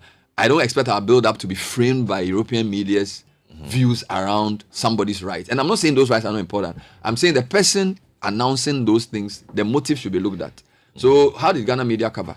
Selection of our players. So it's okay. The controversy. Apparently every country has had controversy over selection of players. Oh yeah. So it's not... It's always like that. And I think the game against Switzerland, you know, you can't use one match to say a lot. But if I look at the body language of the Stars, and I'm not a football guy like you guys, if you look at the Nicaragua game, and then the game versus Switzerland, there was a marked difference. The Switzerland game was really, I don't know, like, if this is how we will play in the first group stages, I'm hopeful. Because there was a sense of purpose. You could tell what the coach was trying to do. And I don't know whether it was, maybe they were trying to get Sele into the team or whatever, but no, it was better. I think you were part of the analyst, right? It was a really different performance. It was good. And today the big boys. Now the World Cup. The big game. So today we have today's another political match. Today's another political match. Today lots of political. Today's Britain, US, England versus Iran. Yes. The first game is England versus Iran. Then the Senegal versus the Netherlands without Sadio Mane. Oh, Talialowski, your boy is not coming. It's funny. Karim Benzema is also not playing. The Ballon d'Or 1 and 2 is not. I think the time of the World Cup is also a problem because it's mid-season, so the muscles have been relaxed. I don't know. Maybe. But if you talk to some of the players, they're also saying they're actually this is okay. They prefer this. Than at the end of the season when they want to shut off. They want to shut off. You know, but then they have to go and play. It may not be bad. Yeah, well, if you talk to the players, most of them will tell you this is actually not that bad for them. So that they can have a longer break sometime in the middle. So World Cup is on. Lots of coverage. As for England, I love England's group. It has all kinds of very interesting political subplots. The funniest thing I heard was the Wales captain telling his team not to underestimate US. And I said, but Wales, US has a better World Cup pedigree now. And you, the Wales captain, is telling your players not to underestimate. Seriously. Allow Gary Bill. No, but go for it. Seriously, Wales and US has more World Cup experience than Yes, yes. That is true. But This is Wales' second World Cup. And they are saying in 60 years. He's telling his players they shouldn't underestimate US. Against a There's country some that kind of basically European or goes to the British World Cup every entitlement year that for goes the along with past football. 4 editions You know, of the the World point is that Cup. there's still this. I think it's the mentality. Yes, there's still there's this. still this view sense of entitlement from other countries that the Americans. Charlie still they don't know. But you can tell that now the scoring will score if they are not careful. They are not careful. You know. And Gabriel plays in the MLS now, so I'm sure. MLS? Yes, he's at Los Angeles FC. Oh really? You get it. So I'm sure he has seen a few things. That's why he's telling them don't underestimate these chaps. Interesting. Yeah, so the World Cup is on. There are 3 games today. England, Iran is at 1 p.m. There's Senegal versus Netherlands at 4 p.m. and there's USA versus Wales at 7. And you should tune into Citi TV between 11 a.m. and 1 p.m. every weekday. We have a program called the World Cup Daily. Great comprehensive analysis, great reviews, great previews ahead of every game. And just tune in. You never know who you see. You might see a surprise guest. So the City Sports desk will be there. I'll be anchoring that program most of the time, with the boys. So so that's what's happening. World Cup Daily on Citi TV every weekday between 11 a.m. and 1 p.m. Well, somebody called me today and wanted to find out whether Skye was back fully or whether he was just making a cameo. So I wanted you to yield the space to him to tell us. Because on the spot to unleash Skye on the unsuspecting public on a Monday morning with his trademark laughter, you wonder whether you are dreaming or whether it's true. You know. So I was so. Law school Buckingham University to how do.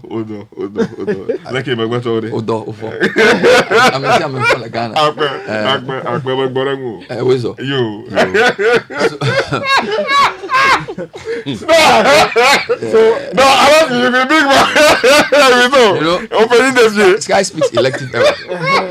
I speak core. You have to lift yourself up. Stone Boy said, Bernard, you are an Ewe man. Skye is an Igbe man. He said, Bernard, you are an Ewe man. Skye is an Igbe man. Yeah, that's what Stone Boy said. Yeah, Charlie. So congratulations. Thank you so much. You've been called to the bar. You've been called to various bars. Yeah. Richard Delaska, Esquire. So let's ask this way. 5 years ago, he was a journalist who went abroad to try and better his lot. In the process, he acquired, I think, 4 qualifications, if not 5.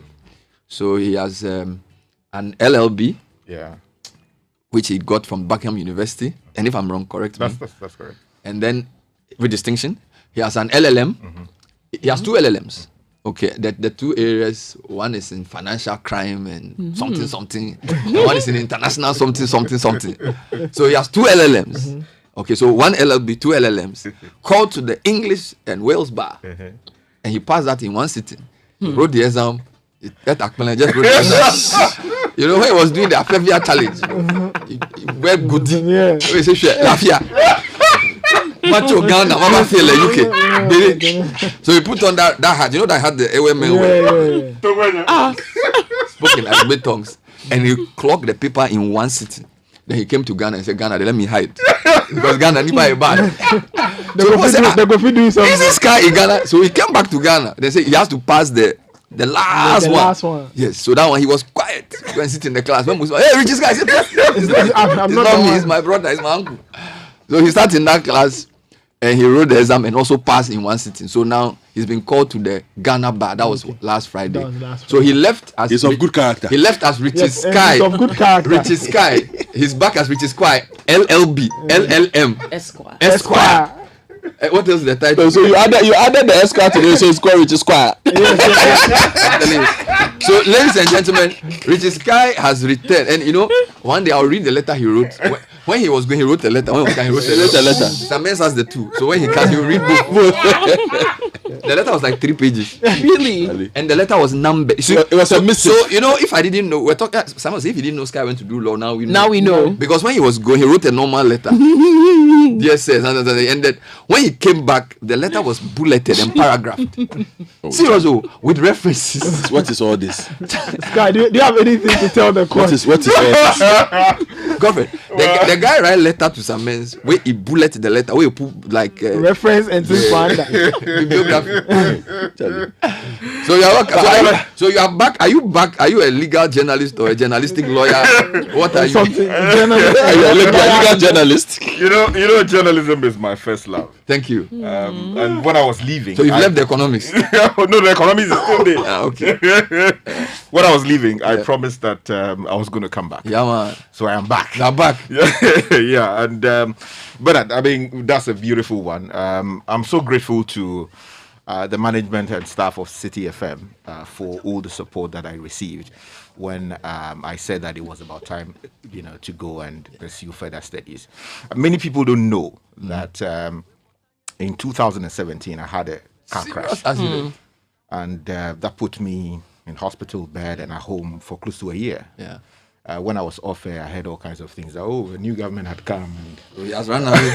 had run away, but actually, I was almost not even walking because the prediction was I was never going to walk again.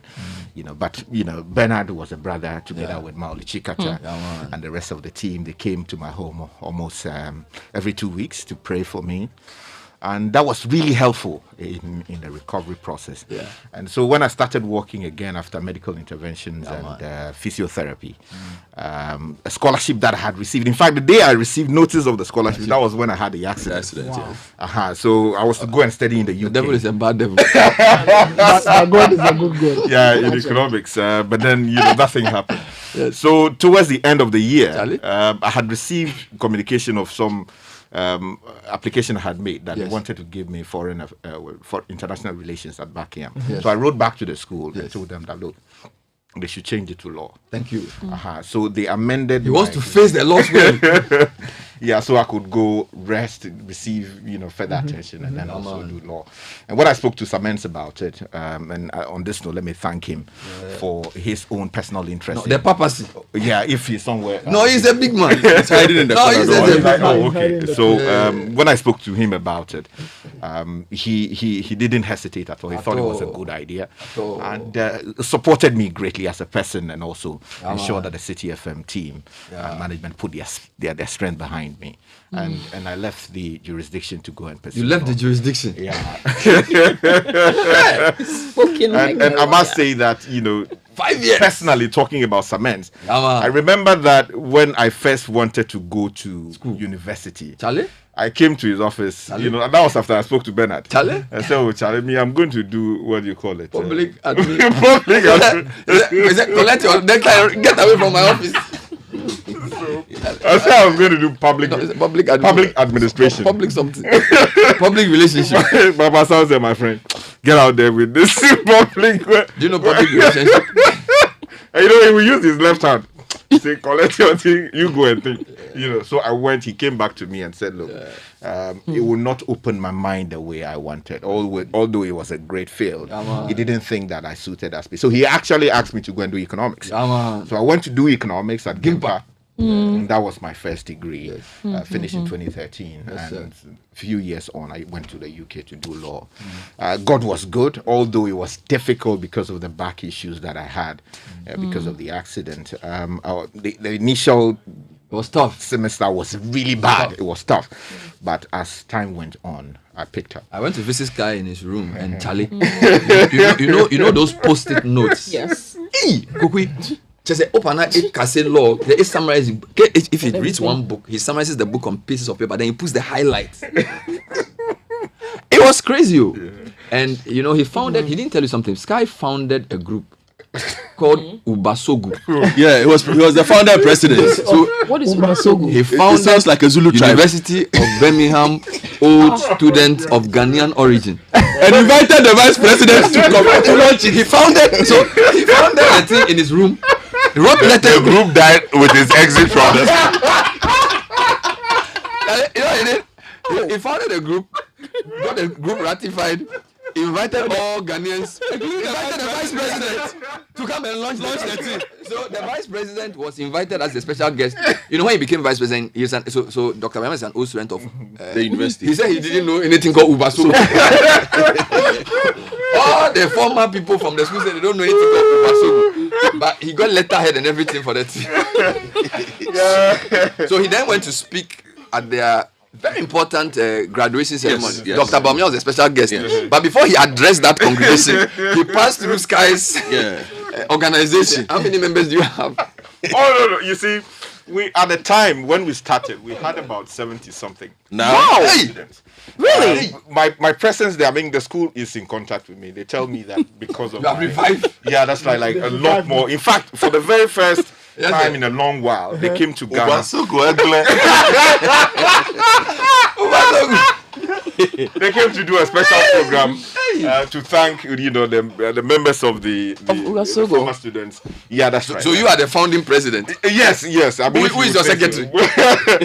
My secretary is the difficulty is I don't have secretary. I don't have the permission to disclose his name. But you have a executive.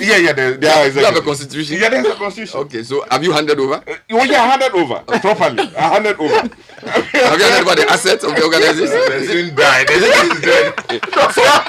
Founder near. No, yeah, founder, papa. Founder near. I've handed over properly. So you founded Ubasogu.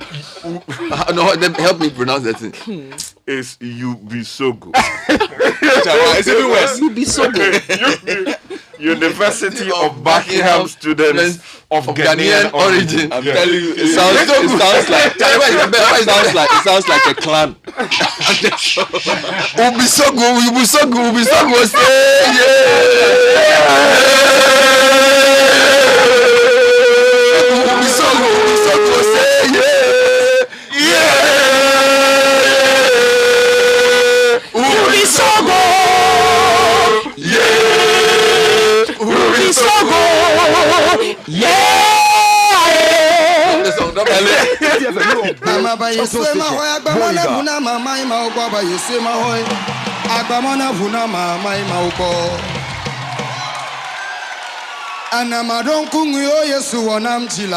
Nyara kama imagwani hu nebe magwani ba akpa ayata maba yeswe mahoy agbamona vuna mama ima ugo ba yeswe mahoy agbamona vuna mama ima ugo ododio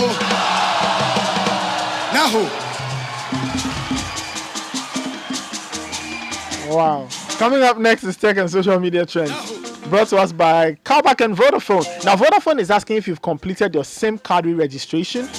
Without having your biometrics details captured, your re-registration is incomplete and your number will be inactive from the 30th or after the 30th of November. Dial star 400 hash to check your biometric capture and see if the response is BCAP no. If that is the response, visit any Vodafone retail center or agent with your Ghana card to have your SIM card registration completed. Don't wait till you are disconnected. Completed your registration now to avoid any inconvenience. Cowbank is also bringing us the segment now. Whatever you desire this Black Friday and Cyber Monday, just let Cowbank be your card as you shop online or in store using their range of cards. They've got the Visa, MasterCard, and GH Link cards. Shopping is a sign of living. Go ahead and shop this Cyber Week for it together. Cowbank. Daniel Cranting is here. It's time for Tech and Social Media Trends.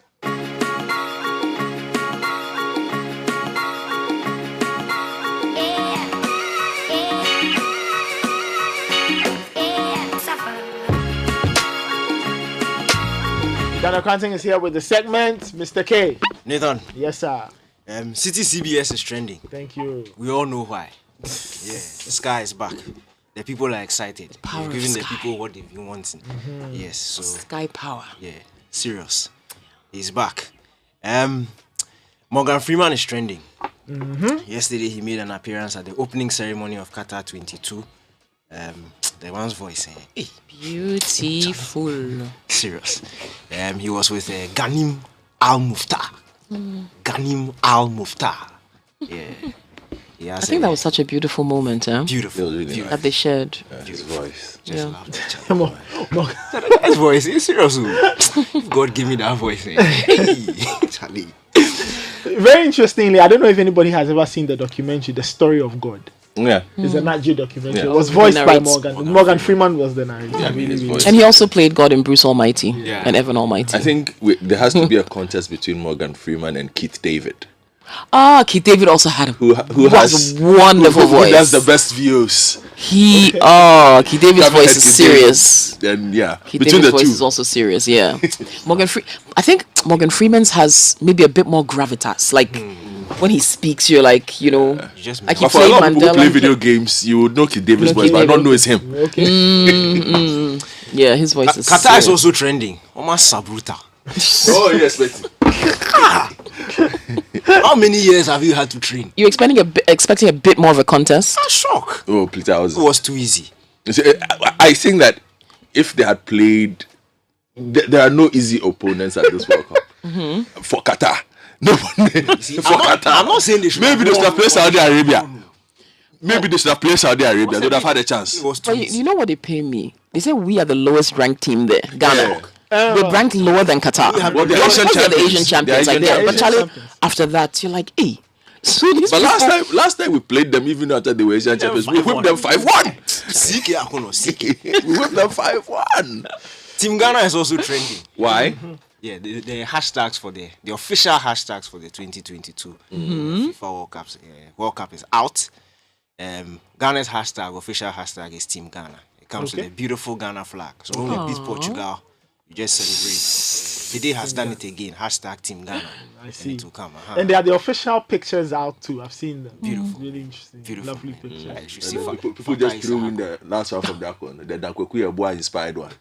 People drew it in there. Have you seen it? People say we have come far. They say we have come far. From that one. From this one. Oh, Charlie. Louis Vuitton is also trending. All right. Why? They dropped a photo. Oh, it's beautiful. Photo of all photos of the goat and the goat's friend. Oh yeah. What do you mean by the goat and the goat was on the left and his friend was on the right. Okay. Yeah, I've said my own. Cristiano Ronaldo said our own. And Messi. Yeah. They dropped the picture at the same time. Oh, okay. As at now, Cristiano Ronaldo 35.7 million likes. Lionel Messi 27.8 million likes. Which one is more? Oh, but we all know Ciro's social media power. It's I not mean, Ciro's social he's media a powerhouse. The people recognize who the goat is. No. The people recognize Ciro simply pays a lot more people to tweet. Ciro doesn't pay anybody. You see why he taint our reputation, eh? Ronaldo is way ahead. Shatta is also trending. Why? Yeah, Shatta, sweet guy. He made a surprise appearance during Elsie Duncan Williams' performance. So she was performing gospel and then Shatta just dropped. Oh, Shatta. Hi, Shatta. Charlie, it's too much. You don't have any tech news? The latest is a Team Ghana team. Ghana, so that's official. Anytime when you are tweeting throughout this World Cup, make sure you use Team Ghana. And of course, hashtag City Sports also. The two of them. That was second social media trends brought to us by Bank and Vodafone.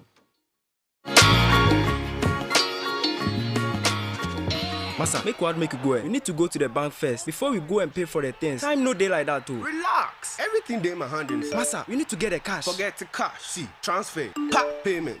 I dey use the Bank app. No stress. That's slow for me. I still forgot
Breakfast Show. Rise above the noise.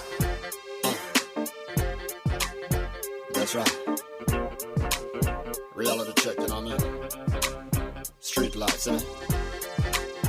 GUTA. Scorpion. Yeah. When I was young, I used to dream of being rich. Having a lot of houses and cars, couldn't know which one was which. And finding me a chick and getting hitched.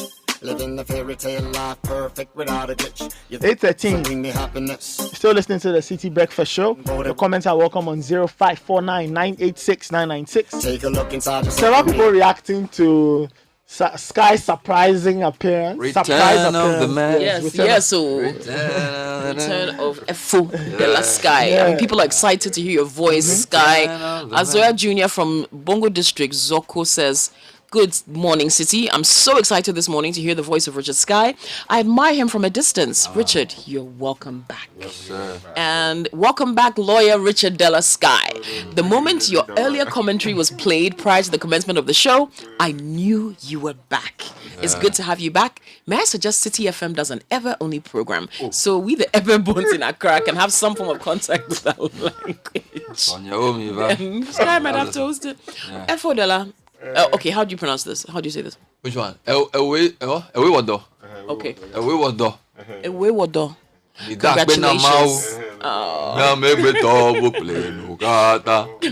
Okay, big welcome, Skye. It sounds so refreshing to hear you guys speak such a beautiful language. Please consider a language week or month where you only speak local languages. It makes us feel closer to our culture. This is Abraham McCarthy. Bernard, Richard's laughter can make you forget about the current economic hardship. But Bede will not be swayed. Look, Bede. Bede means never. Never. It means never, nevertheless. Bede. Good morning, brothers. I've forgotten I'm still owing school. Oh, he's forgotten about the fact that he has to pay fees.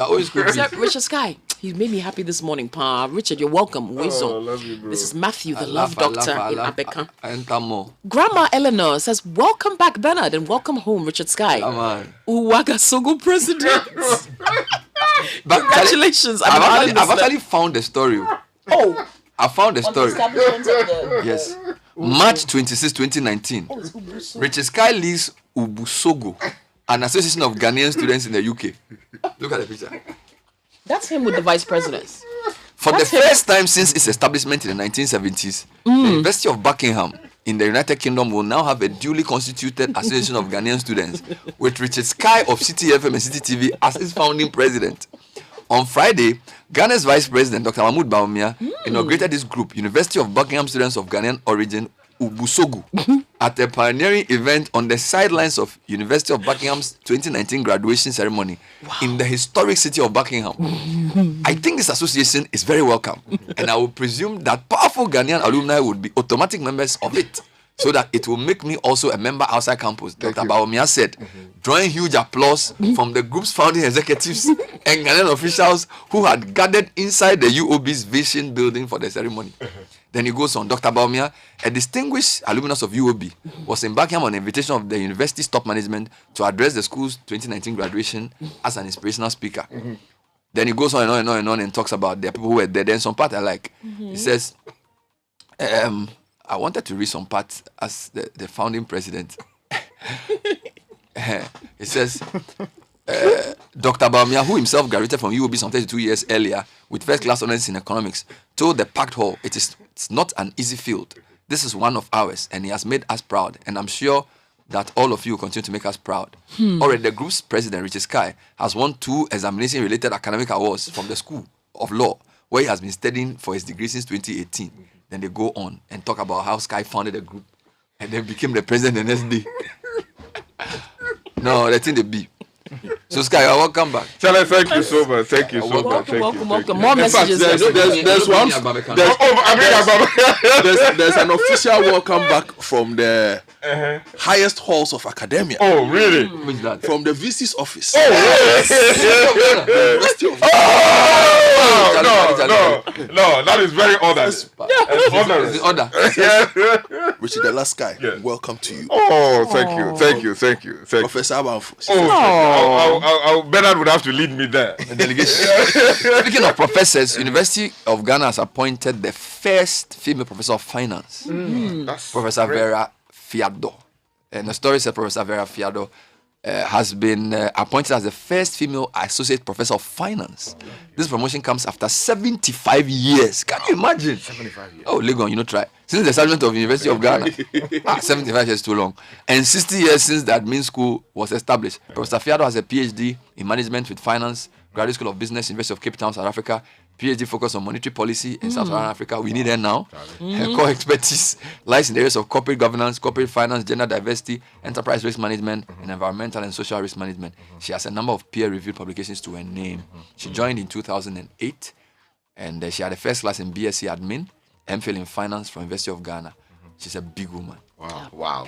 That's really lovely. And she went to Datu's complex. That's your school. That's your school. Yes. And then Christ Mission in Kwashiman, Ministry of Health. So normal public schools, normal basic schools. And then she went to Holy Child. And she did SSS. Wow. She did. She has WASI. Oh no, then she's within our bracket. So all the A-level people who they couldn't get Professor of Finance, who the SS people got it. No, that's you. That's really commendable. This is amazing. I wonder who the first SSS president of Ghana would be. I wonder. Because we got the first SSS female professor. But the A-level people couldn't produce a Professor of Finance who is a woman. We got it. You've just saddened me. Why? Why? Who will be the first SS president of Ghana? Yes. Why? Have you seen the people who want to contest the presidency? Oh, don't do that. Don't do that. You see, because it just shows us how far away we are from the presidency. You see, just like the way nobody knew this woman and she became the PhD. There are people who you don't know. Like who? The fact that people are, you see, the race is not to the swift. No. But in this country of politics, it is not. It is certainly for those who are known. Oh, let's move on. Okay, Skye.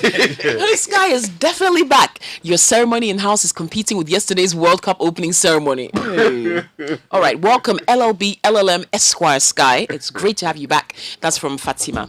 Now, Richard Fatima, Della you can bring some perfume. She does perfume things for the home. Can't give Skye. Oh, come. I like perfume. Richard Della Esquire. This is a typical Della show. Welcome back. You guys made my morning. This is Nanako in the UAE. Wow, Nanako, what's happening in the UAE? Are you getting some World Cup fever? He's in the UAE. Maybe he's working there. He's not working. I have a He's friend. sleeping there to go and watch the World Cup. I have a friend who works in the UAE. They make a lot of good money. Walaski. If you are working legally there, then you are making money. I know a guy who works in Iraq. Iraq. Still making money. Of all places. I know go lie you, Iraq. I know somebody working in Oman. He green up pastures in Iraq. I know somebody in But when they Oman. are paying him, they can't pay you here. Yeah, because. Oh, I know someone who works in Kuwait. But Kuwait is not bad. Iraq is serious. Not bad. Iraq is serious, but Iraq is serious because of what we've been told about. But I have a friend who's been based in Afghanistan for the past 5 years. He's not a soldier. No, he's not a soldier. Just working there. Yes, he's working. Opportunities there. Opportunities are there. What? And you know, Ghanaians are everywhere. Apparently, we have almost 5,000 Ghanaians studying in the US. Yes. Just students. Iraq is good. Please, if you get a visa to Iraq, will you go? Look at the way you comfortably said Iraq is good. No, I'm sure it depends what you wear. All right.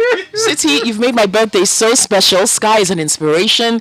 Happy birthday to my happy self. Elik Blim said that. Happy birthday to you. Mr. Skye, you're a big man. The atmosphere here, hot. Okay, this is from Nenebi Adam. It's inside Romania. Hey, Ghanaians. What are you doing in Romania? Charlie, what are you doing in On the Romania? cold inside. I'm sure he's in Bucharest. I know, right, Charlie. Or somewhere. Thank you so much. Thank you, guys. It really feels really great coming back home with you listening and everything. And then also, let me also use the opportunity to thank my family for the great work they did in my absence. Naira Koba Abaskai, the commander-in-chief of the Sky Force. She's too much. The commander-in-chief of the Sky Force. Herself, she's a ranger. She's serious. If we're like giving military titles to spouses, this guy's wife is like a ranger. She's too the much. ranger. Look, let me. In fact, Naira, give her a shout out. She sent soldiers to come and organize my house this weekend. No. She's too much. And when she finished, she'll come and inspect. She did. Then It's amazing. If you make mistake, You need someone to organize your call Naira. So you are thanking Naira and who else? Yes. And all the people who supported and you. all the people who supported me. Let me also thank Malloy, who is Sister-in-law, Naira's Papa. older sister-in-law, Papa. What about Klola? Yeah, What about Dogbera? Charlie, why they do that? I'm going one by one.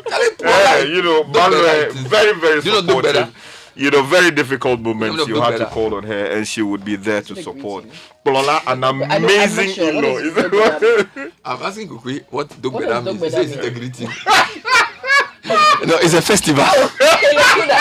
Caleb, I can hear you laughing at me. Laughing at me in Studio Adex. I don't like this. What is Dogbera? No, I think I need to go for like intense What do courses you know? with Richard Skye. Dogbera is an error word. It means greeting. It's a greeting, it's a festival, or it's a prayer. Which is which? It's a prayer. It's a church. Dogbera means pray. Pray. So the name of the person is pray. Yeah, pray. So each time you call the person, hey, Dogbera, tell Dogbera. For a woman to name her son Dogbera, it means then she's very prayerful, perhaps. No, it means the child was born into war. So when they pray, Dogbera. Pray without ceasing. Dogbera. Yeah. And there's Klola. Agbuta. It's like my shepherd. Yeah, the shepherd. He leads me. The Lord is my shepherd. Oh, This guy has wild people. These are all in your circles. That's right. So you have Dogbera, you have Klola, and you have who else? I have Malloy. Malloy. Like, I would love him or her. Yeah, that's the Lord God. You know? No, but their names are beautiful. Very beautiful. The meaning behind them. Yeah. And then Dela and Godfrey, why are you looking at me like Mommy Yesuto? And I'm a lost puppy. Proper. Thank you. Yeah, Yesuto. solid woman. Auntie Yesuto, yes. Yeah, Mommy Yesuto. You know what that means? You know, I found out that she's known me since I was like a baby. Oh yeah. I mean, she gave me some history. Yeah. No. There's this history. It'd be different history. Different history. And then also to my mother. Yes, Mommy, we would do. Madam Esther Jaka. Yeah. P.O. Box 6. Thank you. I love you. EP Church. Yes. EP Church. Care of P.O. Box 6. Yeah. You know, Samuel said something. You know Skye because you know when Skye was going, the letter he wrote. Yes. It was Richard the last Skye. Care of P.O. Box. Care of EP Church. P.O. Box 6. Adafyano. But when he came back, he now wrote which is Skye, Esquire, number 24 something estate. Yes, in some ghetto somewhere. And then also let me also say a big thank you to all my friends. Yes. My friends, look, Charlie, high and low places, you know, people who took time and trouble to come all the way to the cold city of Buckingham. Charlie, just to say, oh bro, Charlie, you have been away for a long time. I am in town. Charlie, you manage this once more.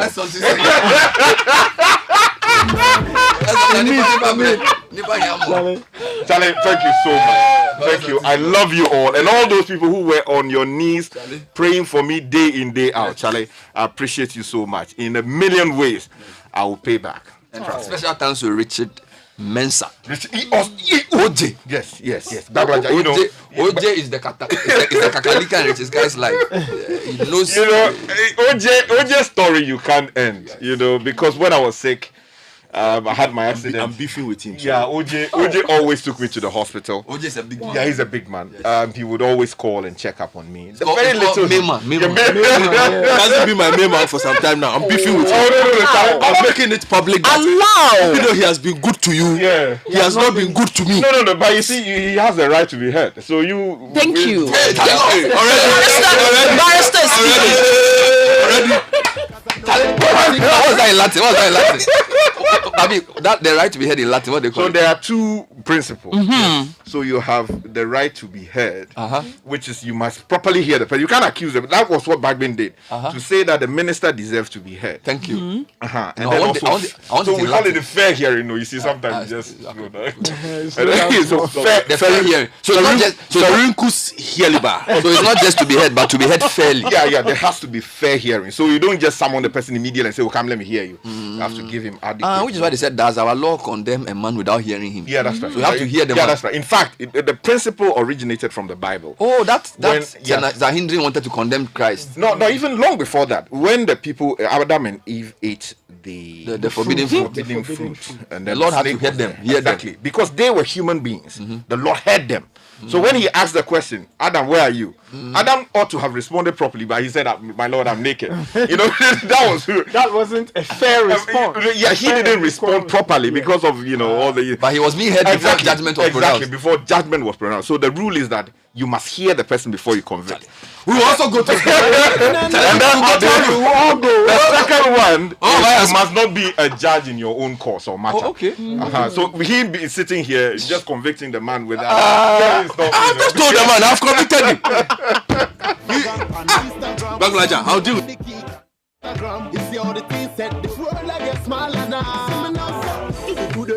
Give it to them, coulda BlackBerry thing, coulda iPhone thing. This is the Citi Breakfast Show, the city's biggest conversation. A moment of silence.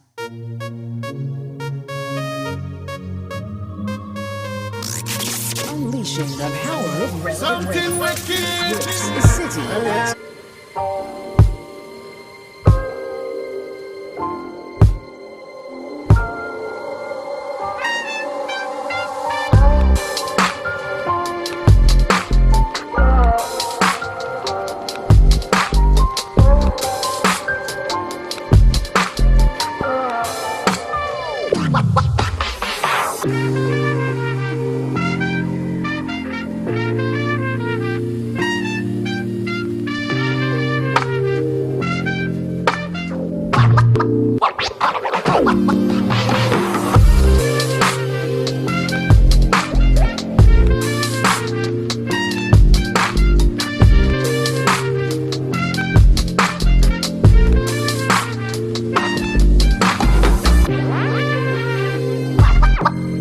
more.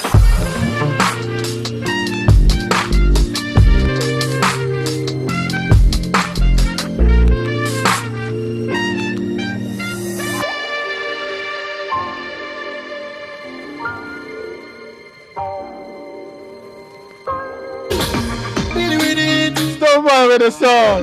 Right, it's one of Skye's favorites, actually. Skye is a huge part of Team Stone Boy. Stone Boy is our man. Don't talk me at it. Alright, it's 8:30. Time to bring you your money. Your money brought to you by CBG. CBG, we stand with you.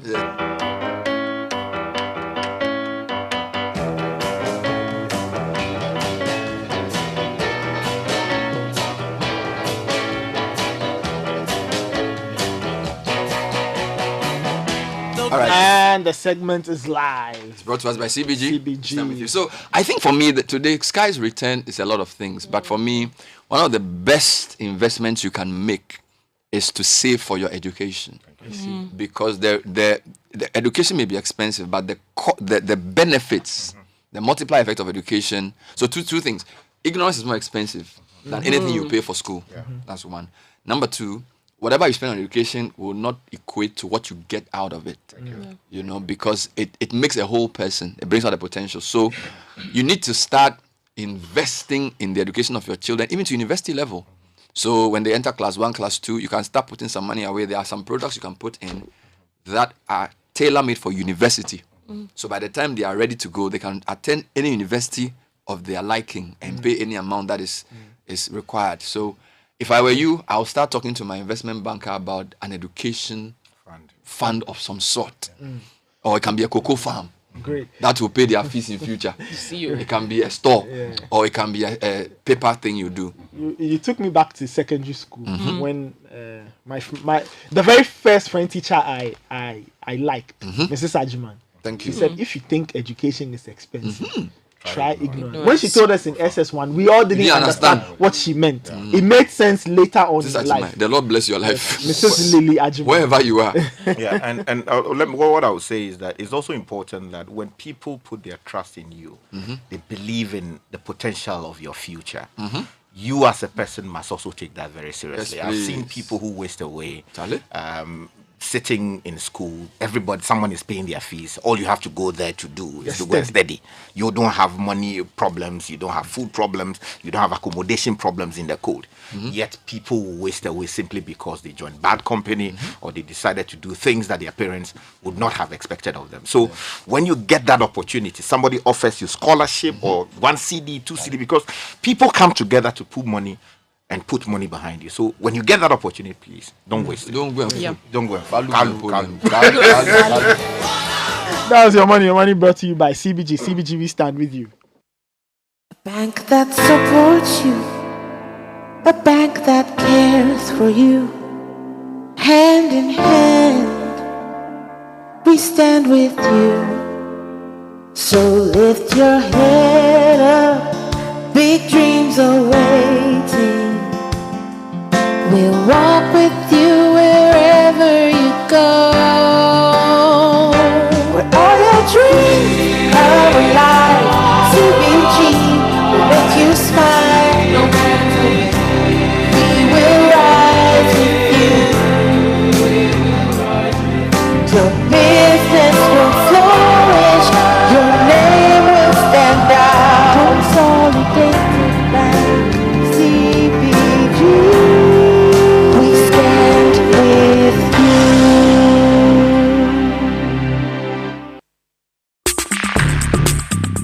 Join the conversation on the Citi Breakfast Show on Facebook at facebook.com/Citi97.3, Twitter at twitter.com/Citi973, and Instagram at instagram.com/Citi973 with the hashtag CitiCBS. This is the Citi Breakfast Show, the city's biggest conversation.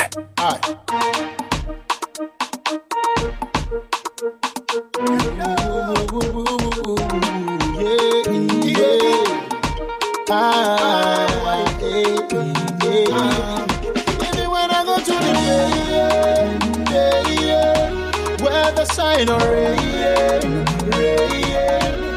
One thing got me moving on, yeah. Cause my sorrows will be gone away tomorrow. Who's a guy no fear enemy any day? They're gonna do the day. Who's a guy no fear enemy any day? They're gonna do the day. Who's a guy no fear enemy any day?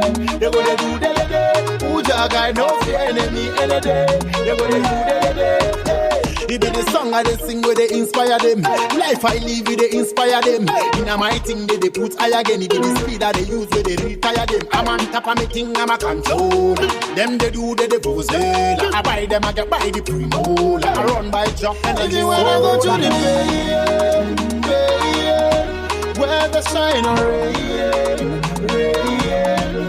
8:35. Still listening to the Citi Breakfast Show. More of your comments are coming in. We'll go through a lot more. But Surfline is saying that they know that there are different types of people. The people who coach their teams from their couch. I'm guilty. The people who love to visit the perfume shops in France from their phones. I know some people who are guilty. Those who like to enjoy comedy shows and all of that. Surfline is helping you get fast data. It's not all. Now, if you buy a Surfline device or top up, you also qualify for a free voucher to Surfline partners like X-Men, Cheesy Pizza, Doman Foods, and Body Basics. So whatever it is you love, Surfline has got data for you. Top up or get a Surfline device today. Surfline, better together. Real recognizes real, and that's why the Star has found its home to CFAO Ghana. They've been in Ghana for 113 years. Can you imagine? 113 years. Yeah. Wow. And the latest chapter in their story is that they are now Mercedes-Benz's best friends in Ghana. They are the authorized distributors of Mercedes-Benz. So if somebody buys a Benz and says, "Oh, Skye, you've come back, so come and get." Yeah. It means that the only person after winning 5 different academic awards, you know. So the person will have to go to CFA and buy you that Benz. And just come and drop the key out of Skye. It was Subway. Yeah. Can you see? I can visualize him actually. Yeah, see, exiting the car. Uzi,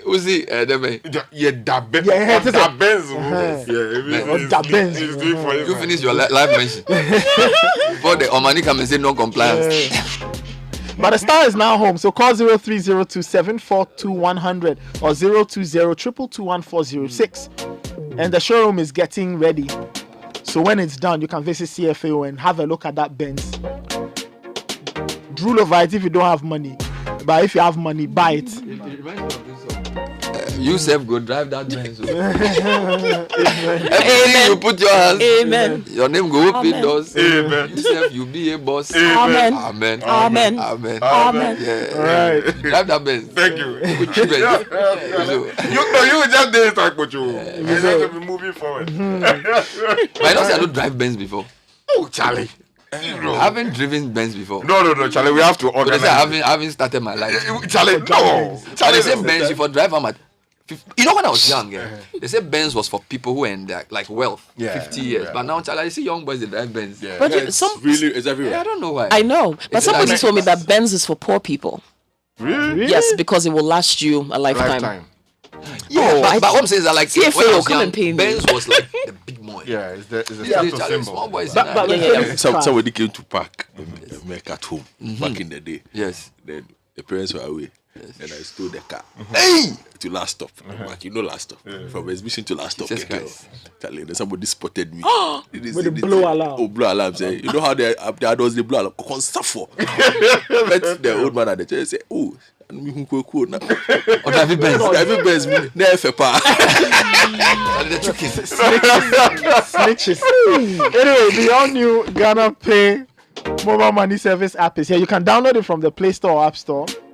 You can also dial *707# to register and visit your branch, any branch of your selected bank to activate your wallet. Ghana Pay Your Money Your Way is a collaboration between the Ghana Association of Banks and GIPS. 0549986996. That's the text and WhatsApp number. More of your messages are coming. We'll try and go through as many of them. What I wanted to find out, usually when like somebody comes back after a break, you want to ask them what they feel about the news. So I remember when I came back, Godfrey was asking me, so like the show? How do you feel about the things? So, Skye, I just wanted to ask you because when you were doing this review, didn't you get worried that the stories that you and I used to pursue many years ago are still in the things are still very, very disappointing, because when we started off with this new format, the expectation was to turn the whole situation around and expect that Ghana would make serious progress. We'll talk about things that other nations look at this story, for example. Let me give you an example of stories that you have as if you didn't travel. World Fisheries Day, fisher folk lament premix pure shop. You've done premix. How? You've done premix story. And come back. We are still doing NIAEC system integration. We're talking about 2015 matter. Caleb brought a story from the latter area. Yes. The locals are not happy about the quality of their roads, and they had to invest their own money after paying taxes to fix the roads. Seriously, please don't be disappointed. There are some good stories. Okay, tell me. First one, I told you, Legon has a first woman professor of finance. That's good news. Another good story before Ghana named top destination for connecting in 2023. And I'll read that story because I like what I'm seeing with that. So what's happening is that people are coming to Ghana not just because of historical tourism, but there's also a lot of good events that happened within this time. So had it not been for COVID, 2020 would have been our best year yet for Beyond the Return. Now it looks like the COVID hiatus has been a sort of what do you call it? We have the guys is in Romania and Sumania. Okay, I'll come back. Sorry. Listen. There was a text that the person said they were listening in Romania. So they were listening in Romania. Apparently, Romania is in Sumania.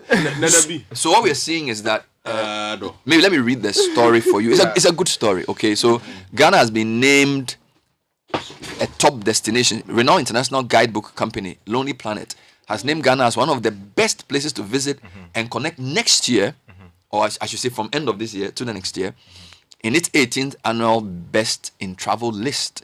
The 2023 edition of the list follows a slightly different format than it had been in the past, drawing on expert local perspectives from the heart of each destination. The Best in Travel report features cities, countries, and regions to aid travelers in planning their next trip. Now, the research is split into 5 sections: Eat, Journey, Unwind, Connect, and Learn, with each place chosen for its topicality, unique experiences, wow factor, and ongoing commitment to sustainability, community, and diversity. Ghana checks all the boxes. Ghana made the list as one of the best countries to visit and connect with in the world. In a statement published by the Lonely Planet, they indicated that the Year of Return, one of government initiatives launched in 2019, contributed to Ghana's appearance on the list. Here's a quote: "As the world opened up after long COVID restrictions, many travelers felt the urge to connect or reconnect with others." And then they talk about what Ghana has done and stuff like this. I wanted to say that one of the things we see is also some very good events. So Afrochella happens. We have and big events, medium-sized events, small events. Indeed, last Friday, Apioko did an event which was under the ambit of the Beyond the Return.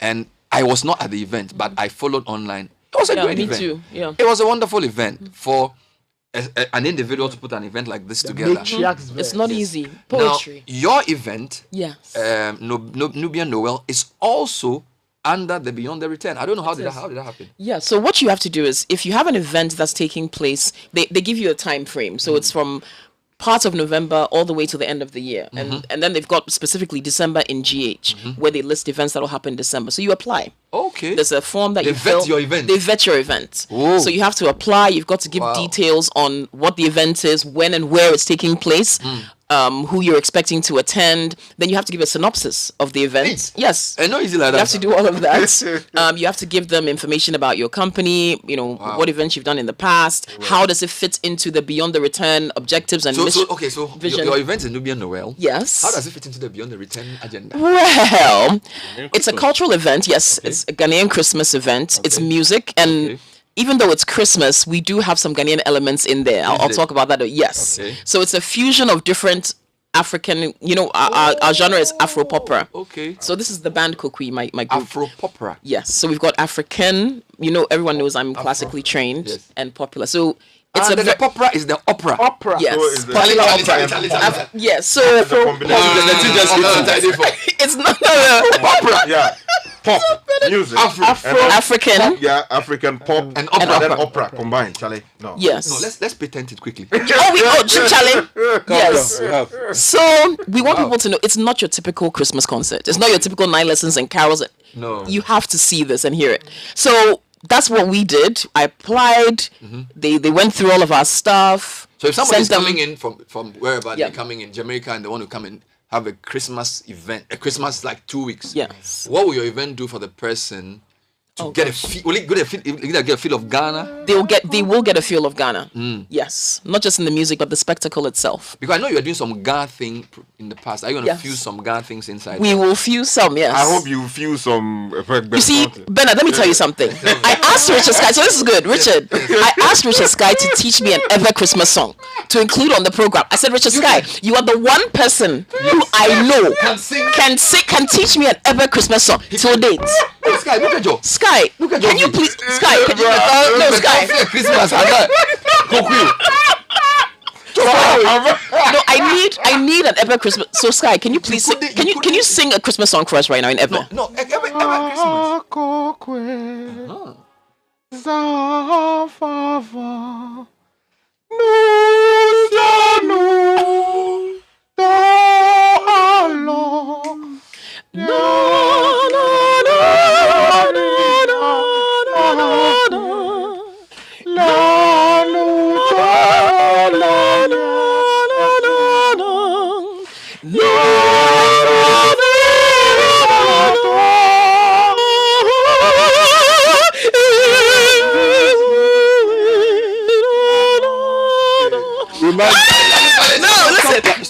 Stop clapping. Listen, wait. I am not putting him on the show. Hey. What?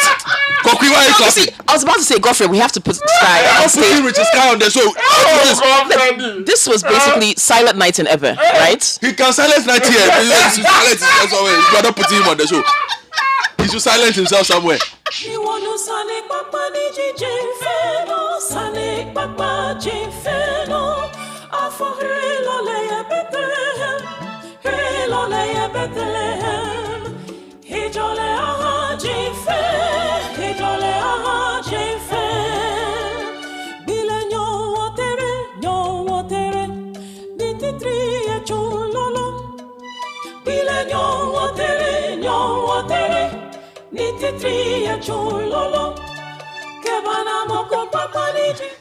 Skye, you've booked yourself a place on Nubian Noel 2022. This is what you will hear at Nubian Noel.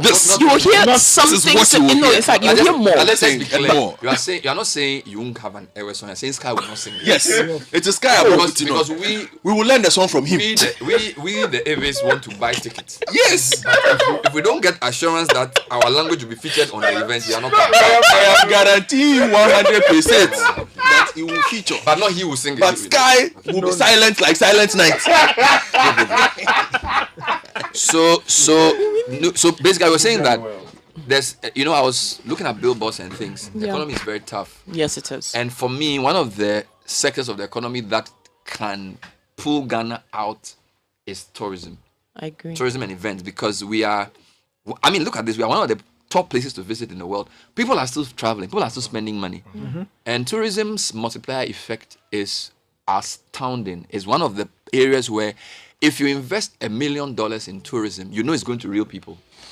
It's not the same as investing. I don't want to bastardize in the industry, but if you give me $1 million and you ask me to choose 3 sectors, agric, tourism, or mining, I'll choose tourism and agric. For mining, you can have a mine with a lot of machines and a few people employed. In fact, you can also do farming without a lot of people. But it's very difficult to do tourism without a lot of people. Because tourism, you need human beings too. Yeah. Hotels, cleaners, you need event guys, sound, light, and all those things. So this idea that Ghana is one of the leading tourist destinations is a big thing. It's a big deal. And I don't know what Ken is going to read in the budget. I don't know where he's going to get his money from, but whoever becomes Minister of Finance after him or whoever, if you really want to pull us out, prioritize tourism.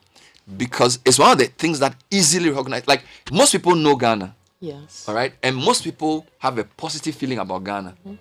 So, and when they come, they spend. Look, Nathan, Ghana got more from remittances than it did from FDI. Oh, yeah. in 2020. Think about that. So imagine your cousin is coming from Canada this Christmas. He's coming with family, wife and 3 kids. Even they'll stay in an Airbnb. They'll go for events. When they come, they go for lots of events, right? They will eat. They will travel to Akosomo. They will travel to wherever. They will use local domestic flights. These people can revive the economy. We have to prepare for them. We have to find a way of getting people to want to do that. You know, and like Rwanda is trying to lure people. I think this is one of the low-hanging fruits that the government should take very seriously. Definitely. Collaborate with media to support. So, yes, go for the Nubian Noel. Buy your ticket. Where can we get tickets? Yes, okay. You can get tickets at the Booker Restaurant in Osu, at Bar and Bean Restaurant in Embassy Gardens in Cantonments. Number 055 331 3102. You can call or WhatsApp 055 331 3102. So if you have people coming in that you want to give a treat, so maybe they're coming this weekend, getting ready for the Christmas, or you have friends you want to give some special thing to. Yes. Grab tickets for them 055 331 3102. If you love Kukui on Citi Breakfast Show, attend Nubian Noel. It's going to be a great event as well. We also have a show. You can buy online tickets. To the shop star code 713 yes star 33 star 019 hash. I'll repeat that. Star 713 star 33 star 019 hash. You'll see Kukui like you've never seen it. This is the thing I'll say. So like, you know, I had a mate when the same dorm, right? Yeah. He's a very gentle guy. I don't want to mention him on air. It's like he won't hurt a fly. He doesn't talk much. Same class, very quiet. When we're on the football pitch, he's like a lion. So like Kukui, see Kukui walking about quietly. Give Kukui a band. Let her wear red. Give her a cordless mic. Thank you. Let the sound be open. Thank you. Let the keyboardist play at some tune. You see how open the pipes. You see how like the anointing fell on David and I've seen Kukui, like I talk to Kukui a lot. Yeah. When she's on air, she's very when Kukui is on stage when performing. She's a different animal. Thank you. It's like I don't know, it's like something comes on you. You know, so a lot of people have not seen that side of you. As we say, she gets into the zone. Exactly. You know, people say Michael Essien was a very calm person in normal life. When it's on the pitch, it's different. So I think it's an anointing.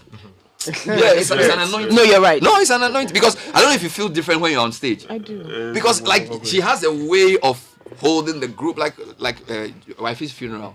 You know, we went to the Thanksgiving service and the pastor was preaching and so.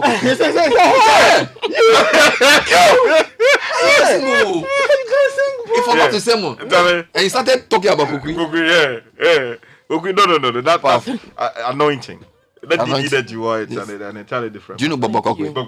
Holy Spirit. Needed you to descend on you. Wow. Bobo Kokwe, I understand. It's not Bobo Kokwe, Bobo Kokwe. Okay. You have put Kokwe with the Holy Spirit. I do appreciate that. So the band is incredible. I have to say that it's the band Kukui. So our concert. So you come and hear. You will hear and you should. When you come, you feel Christmas. So let me wrap up the story and move on. So you feel blown, yeah. So last week, the Ghana Tourism Authority, under the auspices of the Ministry of Tourism, Arts and Culture, officially unveiled the schedule of events for 2022 December in Ghana campaign. Okay. December in Ghana is the country's biggest celebration of all things culture, entertainment, adventure, nightlife, fashion, gastronomy, tours, and community service since 2019. I insist that this is one of the ways out of the recession. This is definitely one of the ways out of recession. And if you have people who have extra money in Dubai or Kuwait, tell them to come to Ghana for Christmas. They should bring the money to come and spend. Bring the dollars. Come and show up the city because city Yamwa. The city needs. And the other story I saw, which was interesting, Skye. A story on citynewsroom.com about that Yamoransa Junction Kenke sellers request for factory under one DIF initiative. Hey. Now let's not laugh. Yeah, no, you're not laughing because Yamoransa is a very they are legends. You know, this story. There's two stories that broke my heart this weekend. This story and then a story that was on I think Business News. It said only 0.5% of 18 million tons of cassava produced is processed. Yes. Now put those stories together. Cassava is the life tuber. Cassava is what God gave us to prevent us from dying from hunger. It grows everywhere. Yes. In fact, the name cassava in Ewe means this life. It's almost like it will give you life to continue. I don't know how you call it in Ghana. Duade. It's too hard. I think they always give cassava its right place. You know, Agbeli. Agbeli. Now, two things. Cassava fantikenke. All right. You've driven to Cape Coast for the years. We sell the same Fantikenke in the same area. Yes. They still do it at home. In fact, we had a report we did where they just do it in the house. If you look at the demand for Fantikenke and other kenkes, have we experimented a proper kenke factory? Nope. Because Skye, when I was in the UK, I would spend money to buy half-boiled Ga kenke from a Ghana shop, take it to my room and boil it, get pepper and sardine, then do the sign of the cross. We all sit on the my brother. If somebody had given me, I don't know how you process the Fantikenke. If somebody had found a way of sending me like a carton of Fantikenke, properly. Oh my Lord, I would have made a distinction. Thank you. Because the demand, there are 4,000 Ghanaian students in the US. That's right. I don't know how we have the things that we like eating. We don't process it properly. We don't add the value. Only less than 1% of our cassava is processed. Yet we export things that we don't eat. So our export-driven industrialization doesn't really even address our own needs. And so people remain poor. You see, so I'm saying, if your Moransa people are saying 1D1F, so the question is, which factories were created at 1D1F? Did we look at the things that we could add value to? No, this matters. Did we look at things we could add value to that we could say that, irrespective of whatever, Fantikenke dear, let's even try a Moransa Fantikenke factory. For what it's worth, add some value. Because I have a friend who has managed to produce wache in a can. Yes. They send it to the soldiers in war. Now, secondary school students, because of the challenges in the feeding, are requesting for it. I've eaten this. So what he does is that he and his wife, they experimented and found a way of doing the wache so that it doesn't go bad. It's canned. And they did a lot of science. They went through all the processes. And they have a sachet of shito. Yes. In addition and I to think that, they have kinky. They have Fantikenke actually. Yes. So very dry, and then there's in cakes. For me, this is what industrialization should be about. Adding value to what we produce and eat, so that the people who do it can come out of poverty. You know. But we will be processing. We are processing things that we don't eat. You know. So I'm not trying to make a whole economics conversation, but like it's really sad to have only 0.5% of 18 million tons of cassava is processed. Yes, there was a big story about this on Wednesday in the Daily Graphic. Yeah, it's on the news. Yes, there was actually a conference. Yes, so he said, CEO of the CEO of Banchi Chrome Limited, Sape Kwade, has revealed that a high percentage of cultivated cassava, 10 million tons, remains unapproved. Remains unapproved. 10 million tons remains unapproved, while only 0.5% of the annual 80 million metric tons is processed. Meanwhile, you spend over 300 million cedis importing rice. Now, this is mental as well. It's a mental problem. Like Professor Chris Gordon said, think about it, you have 10 million tons of unapproved cassava. Yet people don't have food to eat. And you're spending 300 million cedis importing rice from Thailand to eat. And then you say you don't have food to eat. It's a mental problem. He said more than 70% of farmers in Ghana produce cassava. The sector contributes about 20% of agricultural GDP. That at least 18 varieties of improved cassava are produced commercially for various uses. And there's some cassava that tastes as good as yam. There are some cassavas that if you eat with contombre stew, that's very nice. My brother. Currently, Ghana ranks among Africa's top 5 cassava producers with an annual production of 18 million metric tons. We need huge tracts of land to cultivate cassava on a large scale, and as well skilled labor, mechanization, and planting materials, he added. Mr. Kwade revealed that at the Maiden Cassava Multi-Stakeholder Forum held in Accra, organized by GESAL in partnership with DBG and GICPS. The forum was held to identify opportunities and key challenges facing the national agenda of industrialization and cassava ecosystem, and they spoke. My only concern is that where is the strategic support for a sector like this?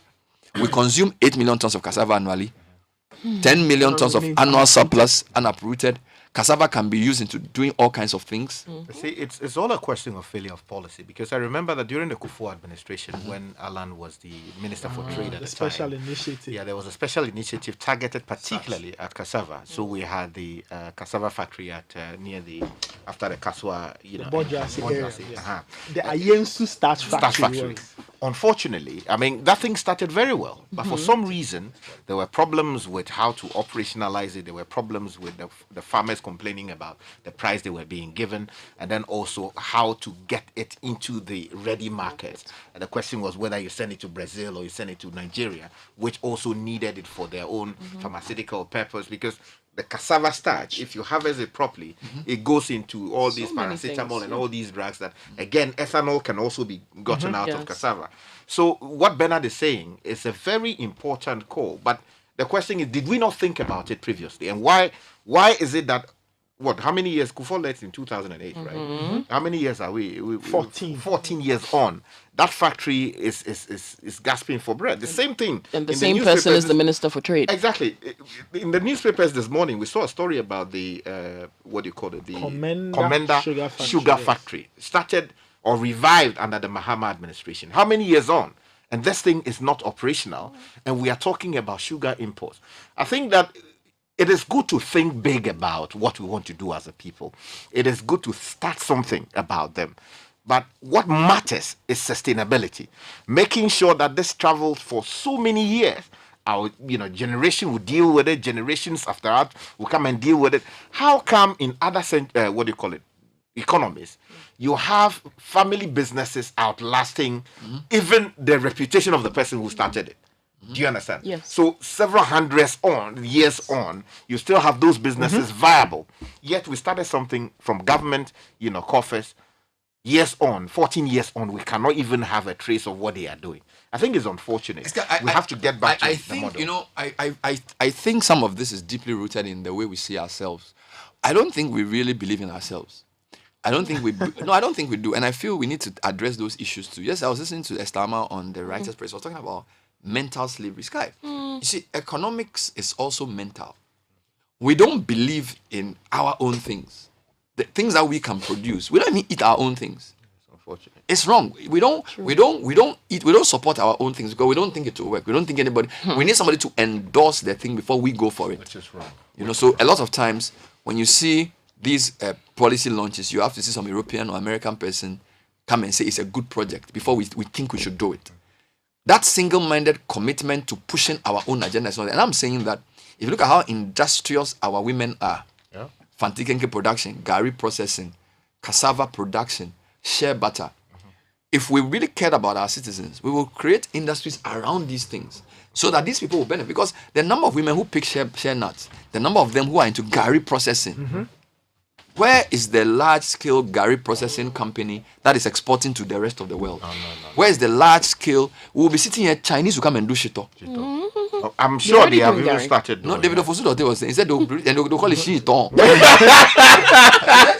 We'll sit in Ghana, we'll sit here. He said some Chinese will come and set up a shito factory and they'll call it shiton. And then we'll be and then we'll go and buy it from China more. So I think that the development conversation, there's a mental part of it that we need to address. The issue of, we just mentioned cassava, Gary, we've mentioned what? Basic things that we eat. Fantikenke. There's also Jomi, which they are now even importing. Yes. Yeah. And I think that our policy makers need to free themselves from the limitations that they are told that this is not viable. Because at the center of the policy must be improving people's lives. And there must also be a national drive to consuming what is ours. Yeah. Let's eat what we grow and grow what we eat. It's as basic as that. That you don't have any serious value addition to the things you produce in abundance. Yeah. And you waste 10 million tons of cassava and then you import rice to eat. Meanwhile, they said they were going to use cassava flour to add to flour for bread. People say they don't eat. Why? They don't eat. They have to eat. If that's what you have to eat. I think the government can do certain things and will support it. To say, look, flour is too expensive. We are going to even make all the bread that the students eat at secondary school, mix it with a certain level of cassava flour. If you were born eating bread made of cassava flour, would you say you eat wheat? Why do you sit in Africa and all your bread is made from wheat that is imported from Ukraine or Australia or Canada? So the taste is also part of the economy. Yeah. A very interesting point you raised there. I remember very recently we went to a program that were to celebrate one of our family people. So the idea was, how do you raise cake? You understand? So Malwe, my in-law who I just mentioned, decided, look, we're not going, times are difficult. I have always believed that we should use local material. So she decided to do ayikla cake. You know ayikla? Ayikla, it's you use beans, with corn flour and prepare very nice akpela. In fact, when you eat ayikla, no, Charlie, even if when they slap you, you won't feel it. And she prepared a very solid, cake with it. Ayikla cake. It was interesting to see how we, the older folks, were just rushing for it. Yes. And they said, Mommy, Mommy, what is this? Charlie, it means we have failed in training them to eat proper food. Charlie, ayikla. He says it's yaki. Charlie, it's yaki. Can you imagine that? He says you're a yaki boy. Charlie, ayikla, Nathan. Go, Prof. Anyway, let's get to that. Let's speak to Professor Ebo Texan. He's authored. Texan is my professor. He taught me industrial economics. I got an A minus. Thank you. Not bad. And Prof co-authored a very important study with Professor Ernest Aite. Oh, okay. And Dr. Pisla Chimesibafo on agro-processing industrialization. Wow. And tourism as the two main areas we need to concentrate on. So I think that he can give some highlights of this, but this research goes to the heart of what we've been talking about this morning. Three strong economists. Yeah, three hard people. Prof, good morning. Welcome to the Citi Breakfast Show. Good morning, guys. Thank you for having me this morning. We really appreciate your time. You and your other colleagues in academia did some work on agro-processing and tourism as things we could do, as areas we could focus on to improve our lot as a country. Just in a few words, what exactly did you find out, and why were you motivated to focus your energies on these two areas in relation to our development drive as a country? Nice one. Well, thank you. It was actually a study that was commissioned by the Brookings Institutions. We did a Ghana case study, and the title was Industries Without Smokestacks. I mean, when you talk about industries without smokestacks, we are talking about industries apart from our normal, what we know as manufacturing firms. And the focus of our study was to look within our Ghanaian economy, the sectors that can generate the employment for the youth that we needed, that we could have high productivity in, and that could also help us to become more export-oriented in our trade. And so we went out, we did a lot of studies of all the sectors, and when we found out that agro-processing industrialization, the sort of thing that you guys are talking about, some of them don't need to be done in a factory at all.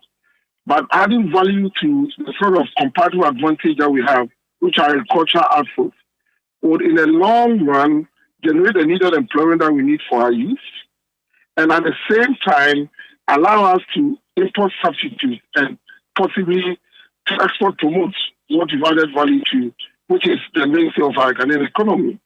And so we found agro-processing industrialization based on the data, it was a scientific analysis that we did.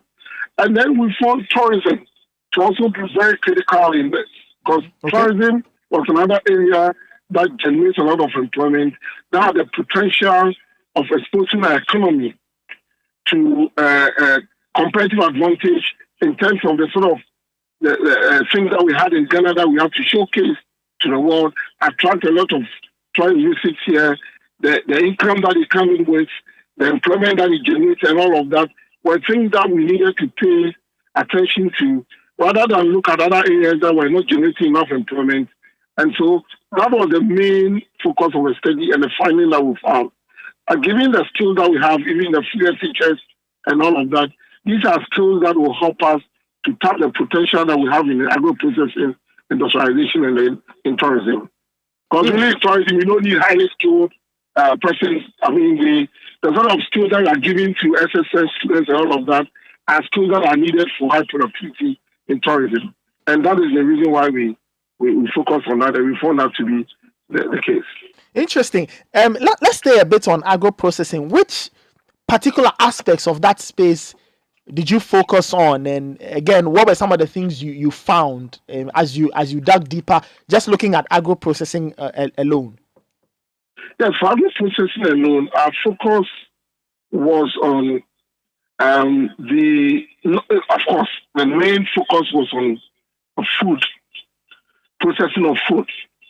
So instead of Ghana importing food use from South Africa, we could do our own food use here, add value.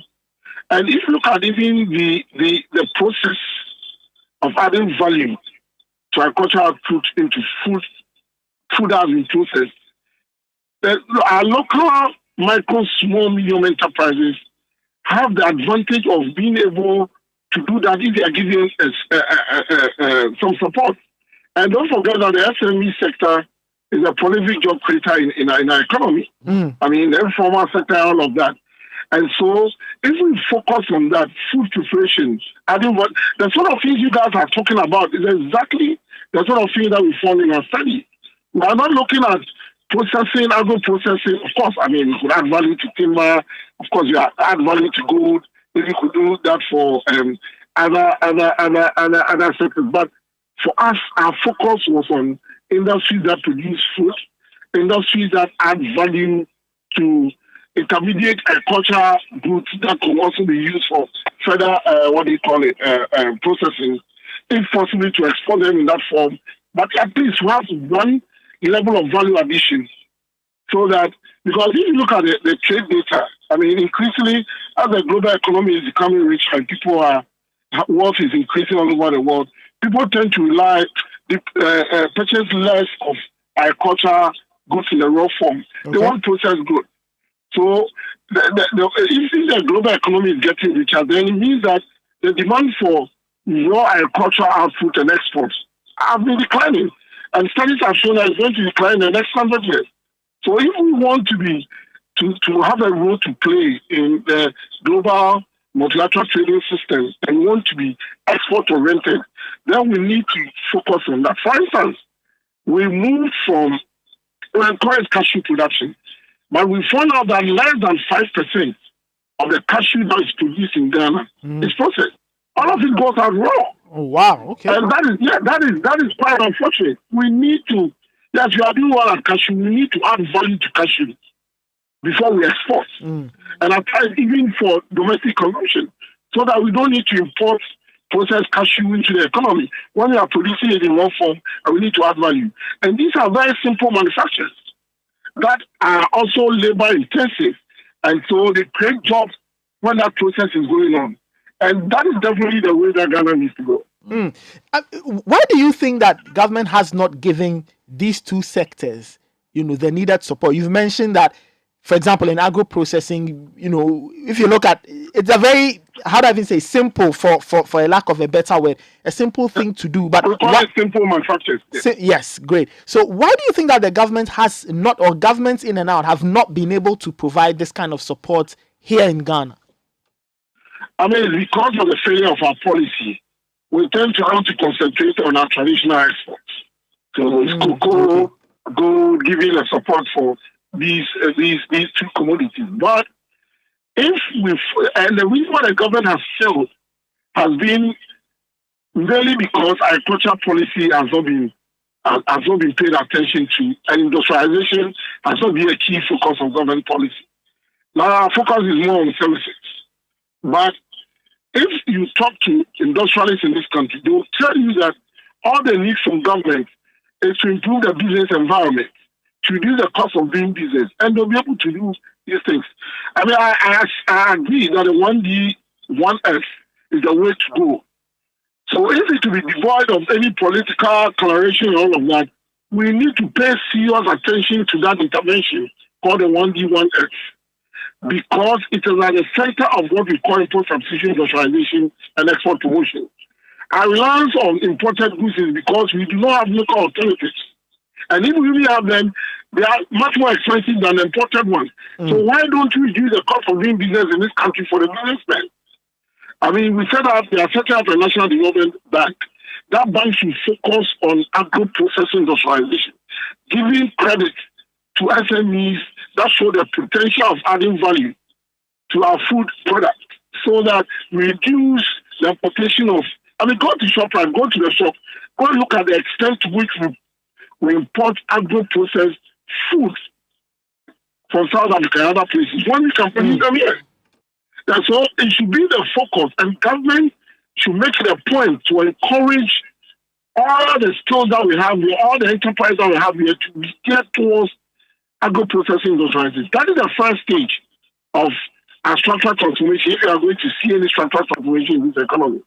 Before, when we move into mainstay industrialization, in fact, pharmaceuticals, it's also agro-processing industrialization, because they rely on agro-process inputs, and at times some chemicals to sort of whatever. The paracetamols and stuff that we do, there is some agricultural output embedded in that.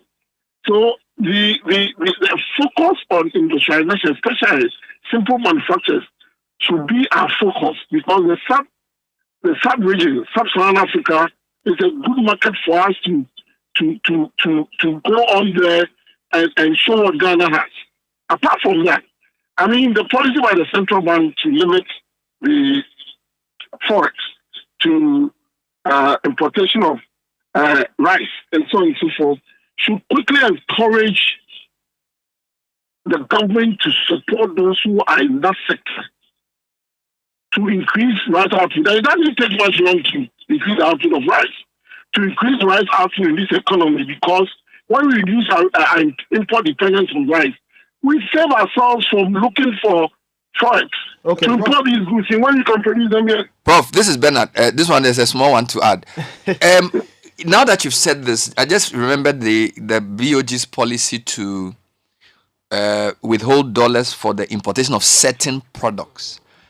In the context of SME-led industrialization and import substitution, I have two questions for you.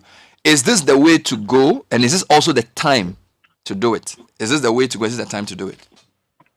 Yes, the way to go, of course, we cannot ban the importation of these goods because of the fact that we belong to the WTO and such trade practices are not normally accepted.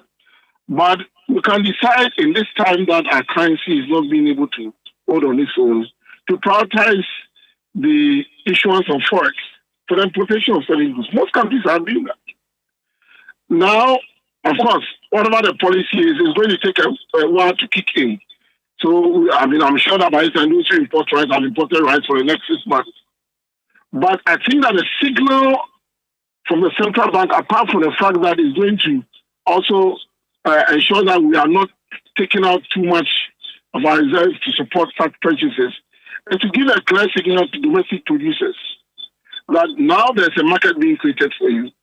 Take advantage of it, because really, it doesn't take like cocoa for you to cultivate rice. It's something that can be immediately done. For instance, I've decided that, if this is the policy, then if I can do some rice farming, then let me quickly go and see if I can do that, because I do some small rice farming just for household consumption. But now, if the incentive is there and the market is going to be there for the demand for such local produced rice, then we need to kick it. So, yes, it's a right policy. If you ask me now, yes, it's even much more important now, because you cannot keep on being import dependent when we are not getting enough Forex to do that. And we need to, like other countries, select some of the products that we think that we could have domestic alternatives, and then limit the amount of Forex that we give those importers to bring them in. So it is the right time for that policy. Thank you so much, Professor Texan, for your time, and we'll reach out to him and see if we can get a copy of. Somebody just sent me something which corroborates what he said before I go. So, Tourism Authority data has shown that for every single job created in tourism, it generates 4 indirect jobs. Wow. Yes, and then he actually sent me and this is from the year 2000 to 2010, and the number keeps going up as well. And this is published 2014. So for jobs in tourism and then agro-processing industrialization, it's employment creating. It helps your currency in terms of import substitution. Gives enough products for people to eat. Like there's no negative. You can't go wrong. Yeah, you see, on that note, we read in the newspapers today and the other day about the DOG's decision to withdraw the supply of Forex for purposes of importing rice, poultry, and other foreign products into the country. That's a really commendable effort. My difficulty, though, is, as Prof said, do we have a plan immediately in place to supply the deficit? You understand? Because if immediately we are withdrawing entirely the importation of rice into the market, poultry into the market. I know great friends who are doing massively so well in the agri space, producing rice, poultry, rabbit, and all kinds of, livestock. Now, the question is, if we immediately stop. Well, we are not immediately stopping. So the way the policy works is that the BOG says we are going to, so the thing about Forex is that the BOG supplies some of the Forex, but you can also get Forex from a bank. The policy did not say that banks cannot give Forex for importation of those things. They say they are withdrawing. So if I'm Bank A and I have $100 million as my Forex for the year, maybe BOG supplies 60% of that. BOG says the 60% I give you, don't use it to do A, B, C, D. But if I can get my Forex from another bank offshore, I can still do the business of import. So for me, the question of the timing is critical because this is month before Christmas. Rice, toothpick, yes, I understand. But some of the things you are saying people should not bring in.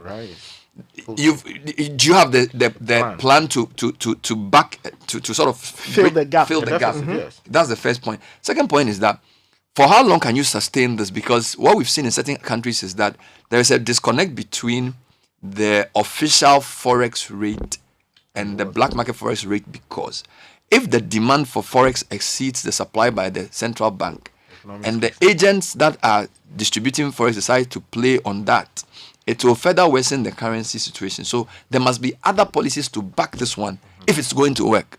This policy on its own could backfire. Some people would have said, why don't you just raise the tariffs? Well, as Prof said, there are issues around WTO and things. I'm not really sure. But to decide I'm not going to give Forex, it could backfire if not properly managed. So I feel we should watch it and see. I hope they did the research, they did the scenario planning and realized that deciding to withhold Forex support is going to achieve the intended aim. I haven't done the numbers.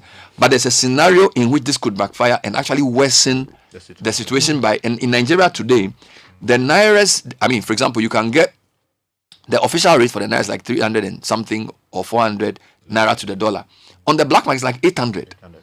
All right, so if the central bank's approach does not take into cognizance the demand for Forex by agents which is outside the central bank's remit, you're going to create that gap that could lead to a bigger problem. Yeah, and Bernard, we are making this point especially because, recent reports by the UN, the FAO, and these other international institutions watching developments within the sub-region point to the fact that hunger is coming in a big way.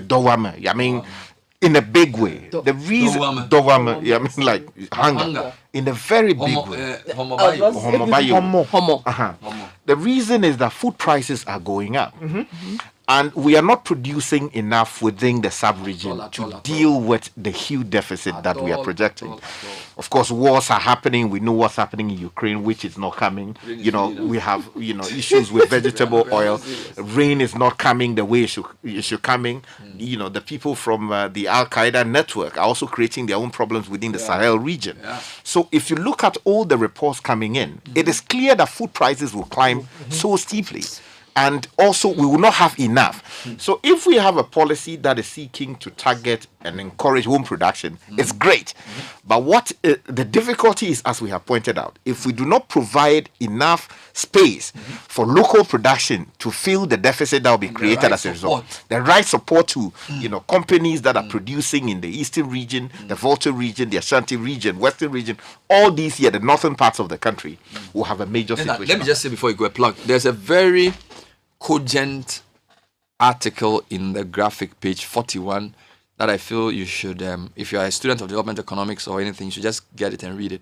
Dr. Kewa Makwan has written an article titled Creating the Ghana We Want, a call to action for all. It's a brilliant article, and it's basically saying that Ghanaians need to come together to discuss how to diversify our industries to become more competitive globally. We need a new economic compact. It's like the economic models have not worked, and so we need to create an economic model that works for Ghana, and it's calling for everybody to come together. It's a really nice article that's written in the graphic today, and it says Kwame Nkrumah told us we have a duty to prove to the world that Africans can conduct their own affairs with efficiency and tolerance, and through the exercise of democracy, we must set an example to all Africa. Get a copy. It's really interesting. So listening to the Citi Breakfast Show, we'll go through a lot more of your messages. They've come through on 0549 986 996. We'll take a very, very short break. But before that, Godfrey. No, just a message. Just One a message that okay. came. Kweku from La says, bless you for your good works. Realized Prof began a statement that the research was commissioned by a foreign entity. It just shows how our governments here do not invest in research and get local technocrats involved in the development process. Okay. All right, we'll take a very short break. When we come back, we've got more for you. This is the Citi Breakfast Show. Unleashing the power of relevant radio. This is Citi 97.3. Qatar World Cup 2023. Mebisa di chube say, phone bay, home theater bay, TV base.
Conversation on the Citi Breakfast Show on Facebook at facebook.com/Citi97.3, Twitter at twitter.com/Citi973, and Instagram at instagram.com/Citi973 with the hashtag CitiCBS. This is the Citi Breakfast Show, the city's biggest conversation.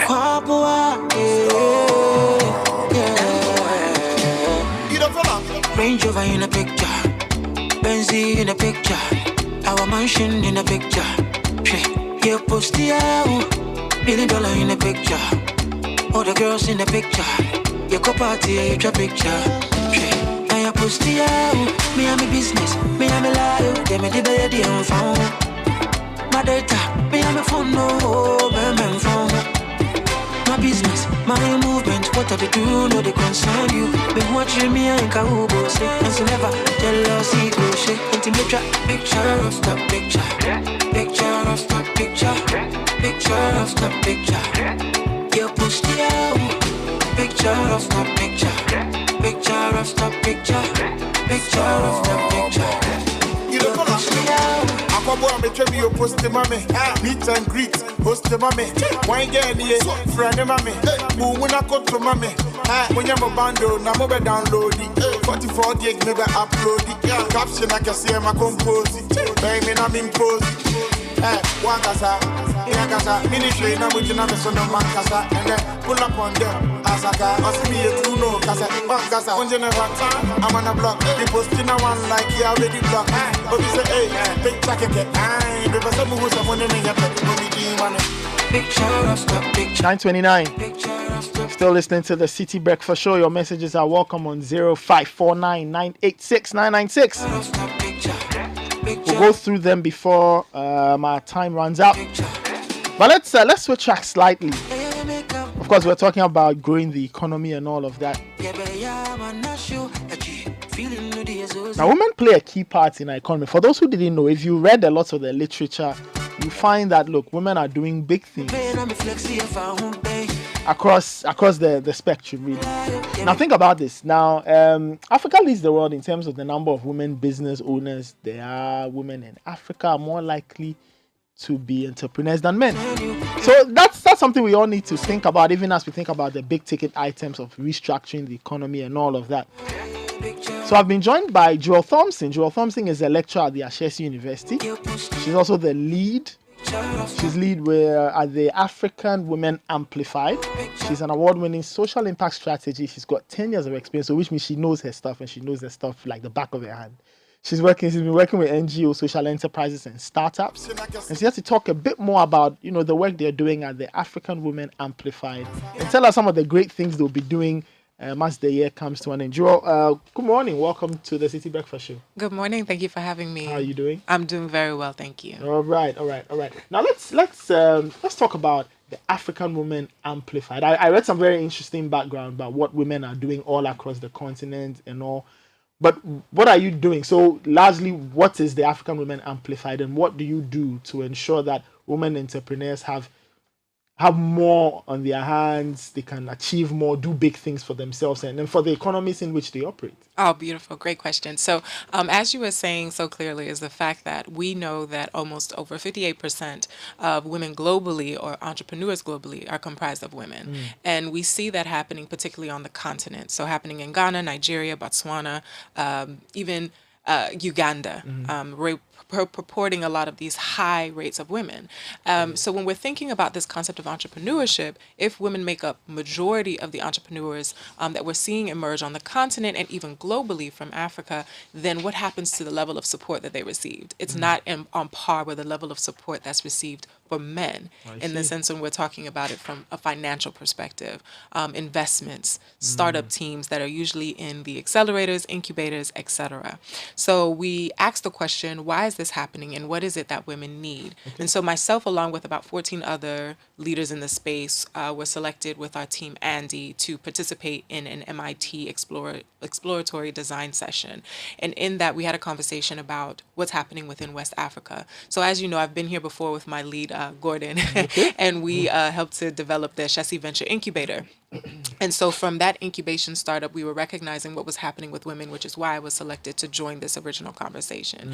So from that conversation birthed the opportunity to come up with a platform that was inclusive and supportive for women. And with that, we wanted to make sure that technology would no longer be a hindrance for women, but it can be that amplifier to support women, whether they're learned and in the cities, or even those who may not have a full education, but are within the rural community. So how do we use essentially technology to become that conduit for their success? Wonderful. You mentioned tech. You read stuff from the World Bank. They talk about internet penetration, and even though it is growing, it's not growing as quickly as would all like. So if you're working with a digital platform, let's talk about the features of that platform. Right. Of course, in the context of our current setting and people not having access to internet, and the internet being seen as this huge monstrosity, that kind of thing. So let's talk about that digital platform and how different it is from others. Excellent. So with our, of course, we are well aware of the challenges of penetration. And so we're all about diffusing this technology and contributing to the rapid adoption that we're seeing happen in Ghana in particular and in a lot of West African countries. So with our African Women Amplified, it is a digital platform that is one that includes features for due diligence, peer-to-peer learning, growth, and community building.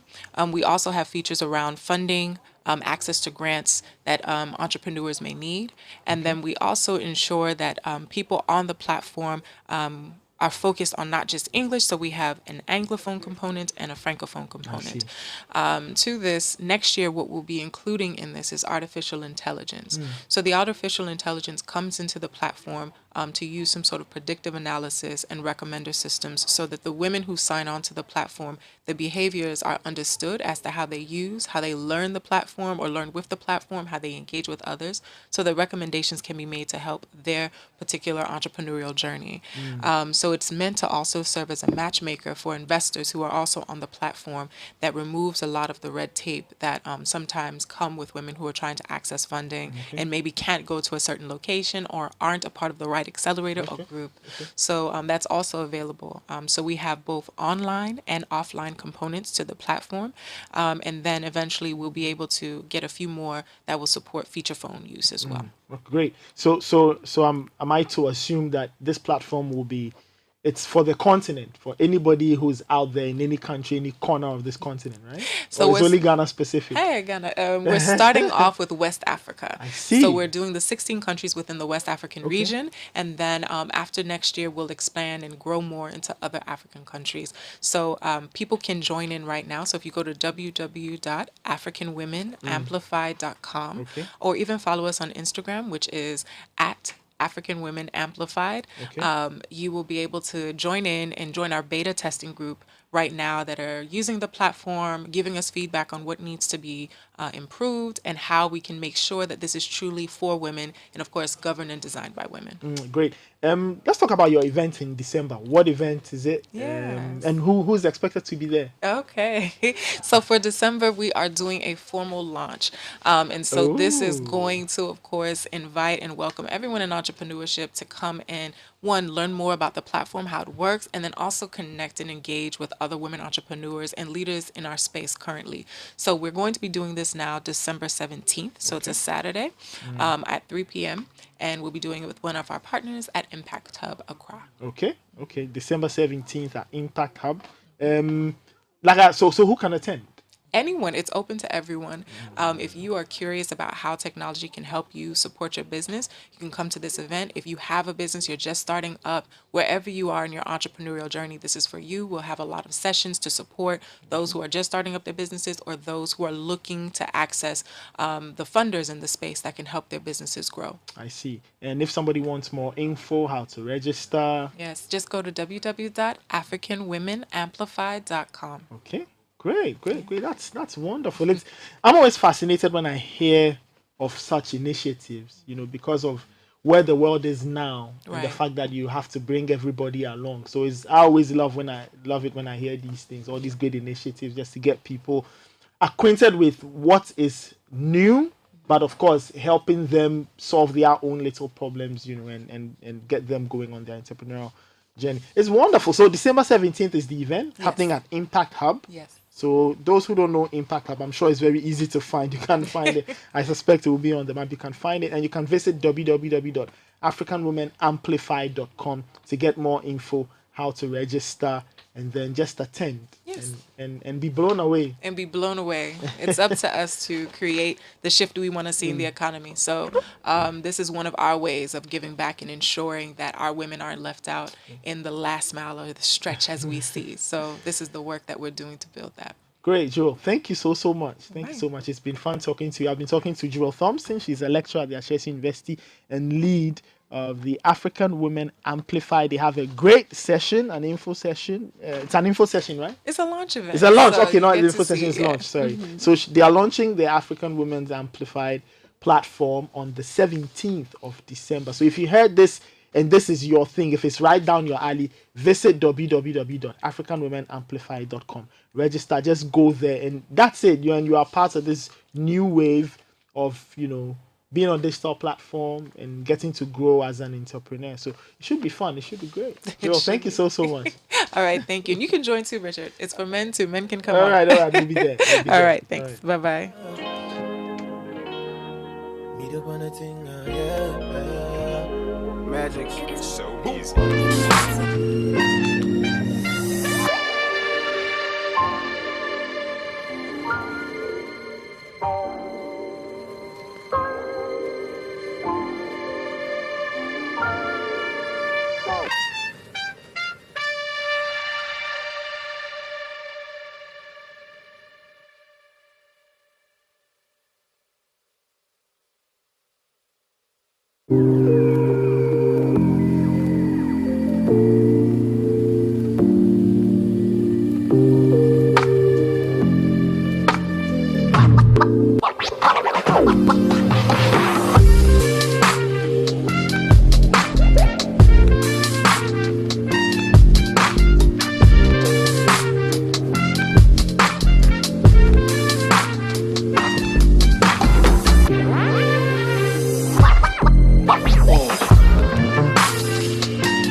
/Citi97.3. Twitter at twitter.com/Citi973. And Instagram at instagram.com/Citi973 with the hashtag CitiCBS.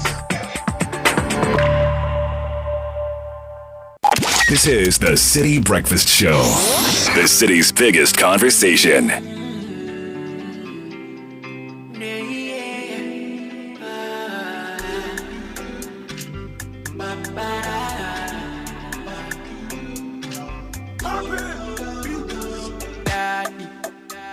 When we stepping on the yard, all the girls call me daddy. 20 bottles when we pull up at the party. 50,000 Remy Martin for a laddie. Your boy came here in the Maserati. More celebration, you only live once anyway. And with the bamba, they pour champagne. And they all want to come and play. More celebration, you only live once anyway. And with the bamba, they pour champagne. And they all want to come and play. If you don't get money, anything you say be funny. They are taking your babes away. They are taking your babes away. If you don't get money, anything you say be funny. They are taking your babes away. They are taking your babes away. When the money boys come, spend the whole income. We came here to have fun. Yeah, the things we do for the gram. She want to come out check, cause she know I've got some sugar for my London girls. Put hands on my waist and show me bum bum fest. You want to bumper with the boys, use that your common sense. Use that your common sense. She want to come out check, cause she know I've got some sugar for my London girls. Put hands on my waist and show me bum bum fest. You want to bumper with the boys, use that your common sense. If you don't get money, anything. Welcome back. This is still the Citi Breakfast Show. Few of your comments have. Your song. Oh yeah, this Kwame Eugene stick away. If you don't get money, anything you say before, it be funny. Just the girls are rich. Slow. Rockstar Kwame Eugene with the song Take Away. The team worry me, pa. They are. Tell about Nathan. He said he does all of that in the song. Why you talk like that? Let me give you a quick update. You know, last week Friday I told you your good friend Teodoro Obiang in Guema. He's had it. The election was Friday. Oh, so, yeah, he won. By 89%. No. You can guess again. 93. 95. No, you missed. Should I give you one more? Another Don't chance? tell me 98%. Don't tell me 100. Okay. 98. Okay. 92.5. You were very warm, Charlie. 99%. Win the election. 100. Can you imagine? Yeah. So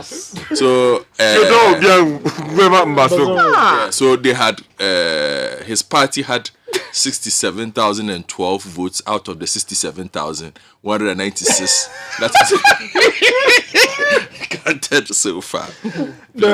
So almost 68,000 votes, and his party got 67,000. Yeah, so they got 67,196 have been counted so far, and he has 67,012. So quite obviously he's going to be 43 years is not enough. So he wants another. Yeah, he's pushing. Yeah, 99%. African leaders won't kill us. 99%.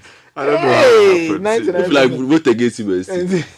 Anyway, a couple of messages. Yeah. Yep. Okay. So I ask, when will the long talk about our problems as a nation translate into proactive measures to bring an end to our plights? Ghana. This is Eliel who sent that.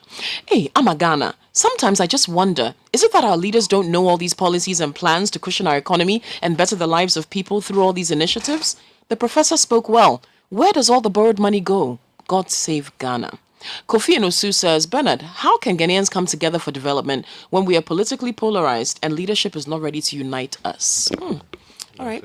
Richard Skye, your unique way of anchoring your program made me fall in love with Citi FM. Welcome back. This is from Naya Bingi China. Naya Bingi, sorry. China House, Latibi Okoshi. Naya Bingi in China House, Latibi Okoshi. Okay. Welcome back to the legendary Richard Della Skye. The comedy part of newspaper review is back. Richard, welcome. From your friend Abu in Winneba, low cost. Abu, arrange some, this thing for me. What do you call it? Fancy kinky. And and Sasa Kwesi. Then become Welcome back, my FO, our FO, proper Volta man. Welcome back on radio. This is from Great Zuta in Community 25, Tema.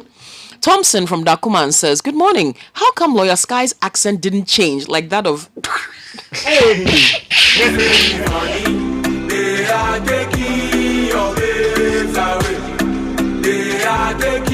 Alright, let's move on. Let's move on to other messages. Read the message. Read the message. I'll read the next message. Should I read the next one? Please go on. Okay. Lambert from Dodowa says, welcome back, Skye. The day you were leaving, I was listening to Citi FM, and on the day you've returned as well, I'm listening. You promised to come back. 3 Town is proud of you. Bless you, my brother. Bless you. Tony Nkrumah Boateng in Takwa says, nothing more refreshing than Richard Della Skye back on the Citi Breakfast Show. His laughter alone is second to none. I concur, morning, Tony. I concur. Good morning, Tony. How you doing? Tony is our Tony, eh? Yes, Tony Nkrumah Boateng. Yeah, I know. Kwame Nine Winneba says, welcome back, F.O. Richard Della Skye. In fact, my week has started on a really good note just by hearing the trademark laughter of Richard Skye. Good morning, Citi Breakfast Show team. A warm welcome to F.O. Richard Skye from your studies, and congratulations on your induction into the Ghana Bar. In fact, it was refreshing hearing the Wezon from Sena Famous at La Paz. Okay. After Kokui's response to Nathan's good morning, I just had to switch to the YouTube live broadcast of CBS to see what was going on, and I've been glued to the screen ever since. Welcome back, Richard Skye. Keep up the good work. You're reaching beyond borders. This is Salali in Istanbul, Turkey. Wow, Charlie. Somewhere in the Middle East. Charlie. Richard Skye is back. The powerful laughter is back. I'm happy, pa. Welcome back, bro. This is Yao Okreku Yunchi. Bless you, dog. Pierrot says, hey, Citi, you be Ogbowa. You have 2 lawyers, Della and Salom. Great station. Aiko, much love. My station for life. And good morning, Nathan and team. I want to thank God for the lives of Bernard and Skye. I'll return home after my studies here in the UK. You're my inspiration, guys. This is Chief Elvis in the UK. Chief Elvis, Charlie, wishing you all the very best. As you said, it's from your lips to the ears of the Lord God. We expect you back so we can help build our Ghana the way we want to build it. I have another update for you. Okay. So, you know, this one is World Cup related. Yeah. What do you have? So, you know, Hurricane and Co had been. Yeah, England and Wales. They said they were good. It was England, Wales, Belgium, Denmark, Germany, the Netherlands, and Switzerland. Their captains were going to wear the gay pride armband. And, you know, Qatar has been very insistent on showing any of the colors there. And they had been going back and forth on this morning, and FIFA has insisted, and a statement has just come out. It says that FIFA has been clear that it will impose sporting sanctions if our captains wear the armbands on the field of play. As social federations, we can't put our players in a position where they could face sporting sanctions, including bookings. So we have asked the captains not to attempt to wear the armbands in FIFA World Cup games. We were prepared to pay fines that would normally apply to breaches of kit regulations and had a strong commitment to wearing the armband. However, we cannot put our players in a situation where they might be booked or even forced to leave the field of play.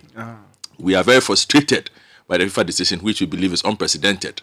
We wrote to FIFA in September informing them of our wish to wear the One Love armband to actively support inclusion in football and had no response. Our players and coaches are disappointed. They are strong supporters of inclusion and will show support in other ways. So Hurricane cannot wear his band today. Yellow card wait. Yes. Would rather take the yellow card for more quote unquote important things. It's a 2 yellow cards, 3, and that's it. Your captain he's suspended. Then you miss out. Alright, a few birthday shouts before we head out. Before that as well, I mean, look, if you love your favorite Coca-Cola, which is wonderful, and it's always a great refreshment to, you know, quench your thirst, complement your meals, or to help you do the daily hustle. You can get Coke's plastic bottle, or no, the glass bottle rather. Let's start with that. At 2 Cedi 50 pesos, together with Coke Zero Sugar, Fanta Sprite, 300 ml plastic bottle or glass bottle. If you want one, the 300 ml plastic bottle, it will cost you 3 Cedi 50 pesos for Coke Zero Sugar, Fanta, and Sprite. And if you want your favorite Coke Classic in the 300 ml plastic bottle, it will cost you 3 Cedi 50 pesos. These are recommended retail prices. Coca-Cola real refreshment for all occasions. Coca-Cola Zero Sugar, you need to try it first. Yeah, and then my final birthday message again. This is coming from, it's still going to Benny, Benedicta. I don't know what to say, but it's coming from her boys. So this is coming from this is actually a request from Mahine, one of her sons, but let's add everybody. So Papa, Ura, Nana Kofi, and they all say that mommy is their superwoman, and she rocks. So this is to Benny from all her boys. Okay, all right.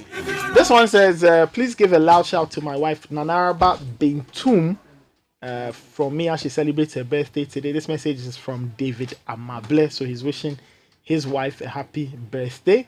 My mom sent me a message earlier. She says, please wish Auntie Elsie Akonai a happy birthday. So Auntie Elsie, happy birthday to you from Auntie Berenice. Guys, so that's the song. That's Charlie, it's a very difficult song to listen to. Charlie, the one baby no day. So brothers, Charlie, are losing very essential commodity. It's not good, Charlie. It's not good, especially when Christmas is coming. I mean, Christmas is a come. Charlie, money no day. You are losing essential commodity. Happy birthday to you. No, my sympathies to them. Charlie, so if you have done Charlie, chocolate. Final birthday, happy birthday to Nasir Ahmed Yate. He's head of the Public Relations Department, or he's the PRO of the Ministry of Roads and Highways. So he works closely with Terminator. He's Terminator's PR person. Minister. So that'll be the whole matter. Yeah, Charlie.